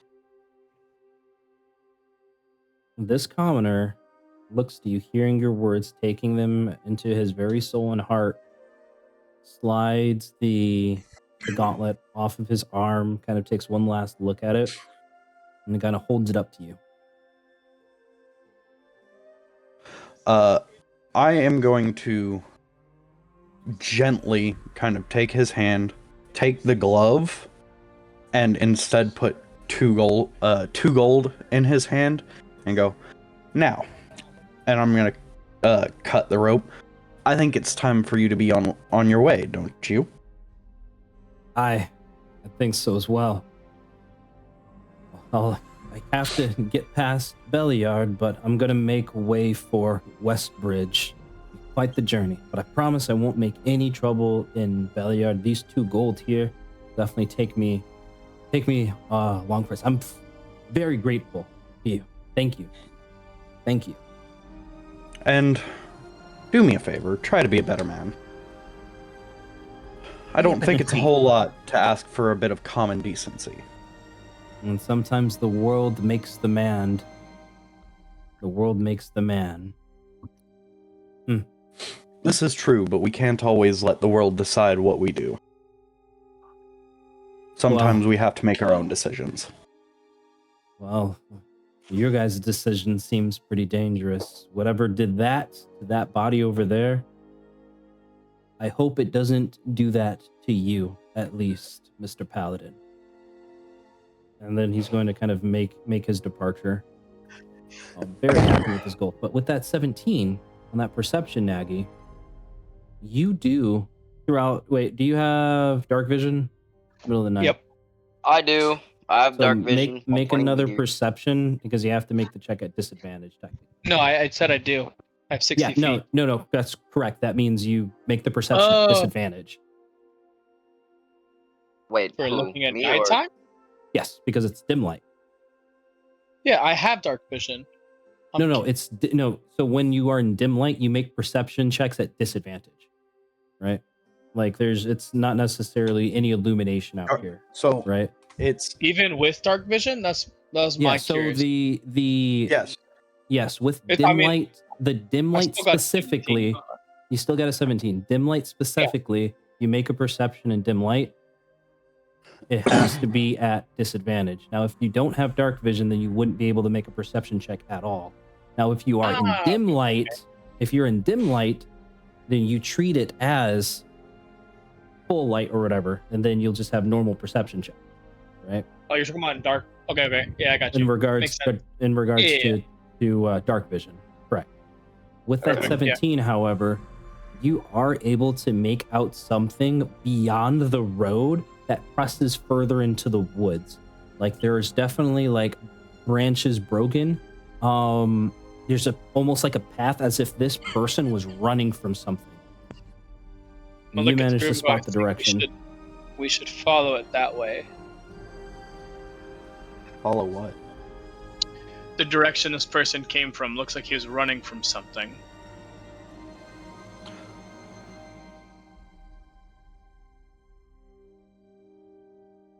Oh. What? Hello? Yep. No, Yep. we can hear you. So what? Okay. So what Nagy just told everybody, he managed to find the spot where he believes that this Mirabar guard came out of the woods from. Mm-hmm. Right? Yeah. He just made the mention like, we can probably follow that path. He was likely running away from something. What that something is, I don't- that's the mystery you all have to figure out. Gander will I don't follow that. disagree. But let me lead just in case. I don't. I'll walk side by side with you. I'll stay in the middle. I would walk Not behind. just behind them. If something tries to hit us, I can. Yeah. I can tank it. So So imagine can I. this.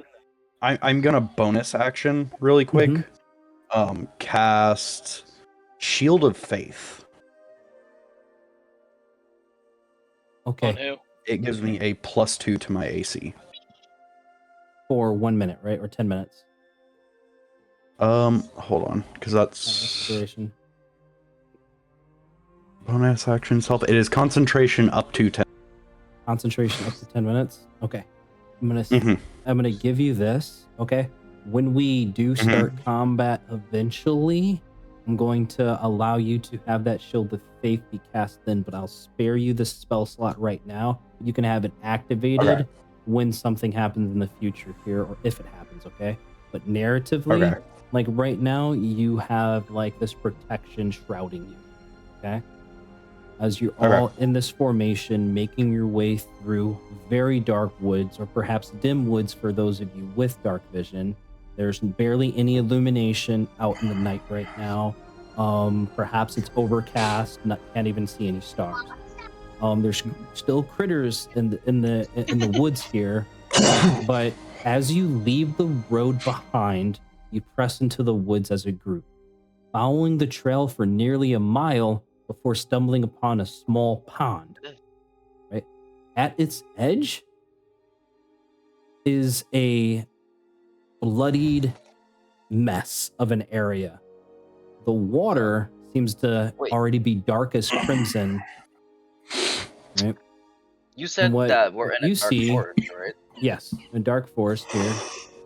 I can cast a dancing light for us all if for more lights if we need it.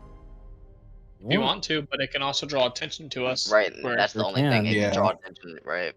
Just let the Like, people. that's I would know. wait until alright, we're so in a waiting, okay. fight. Yeah. Okay. So, we're Wait, good, okay.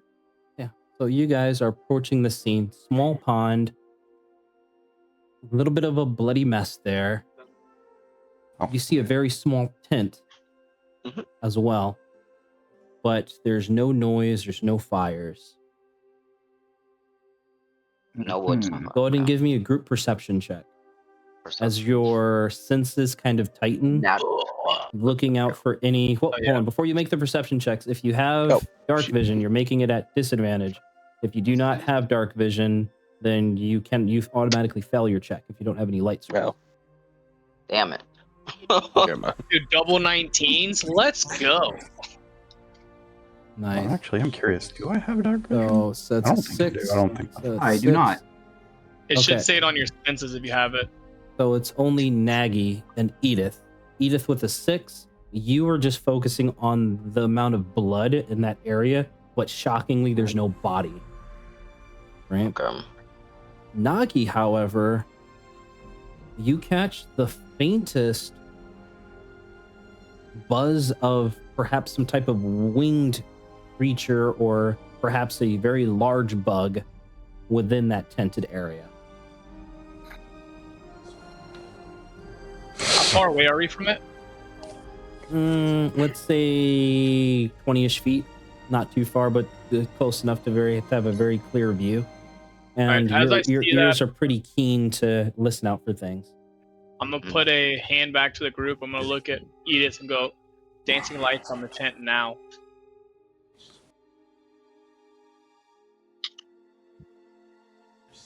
Edith?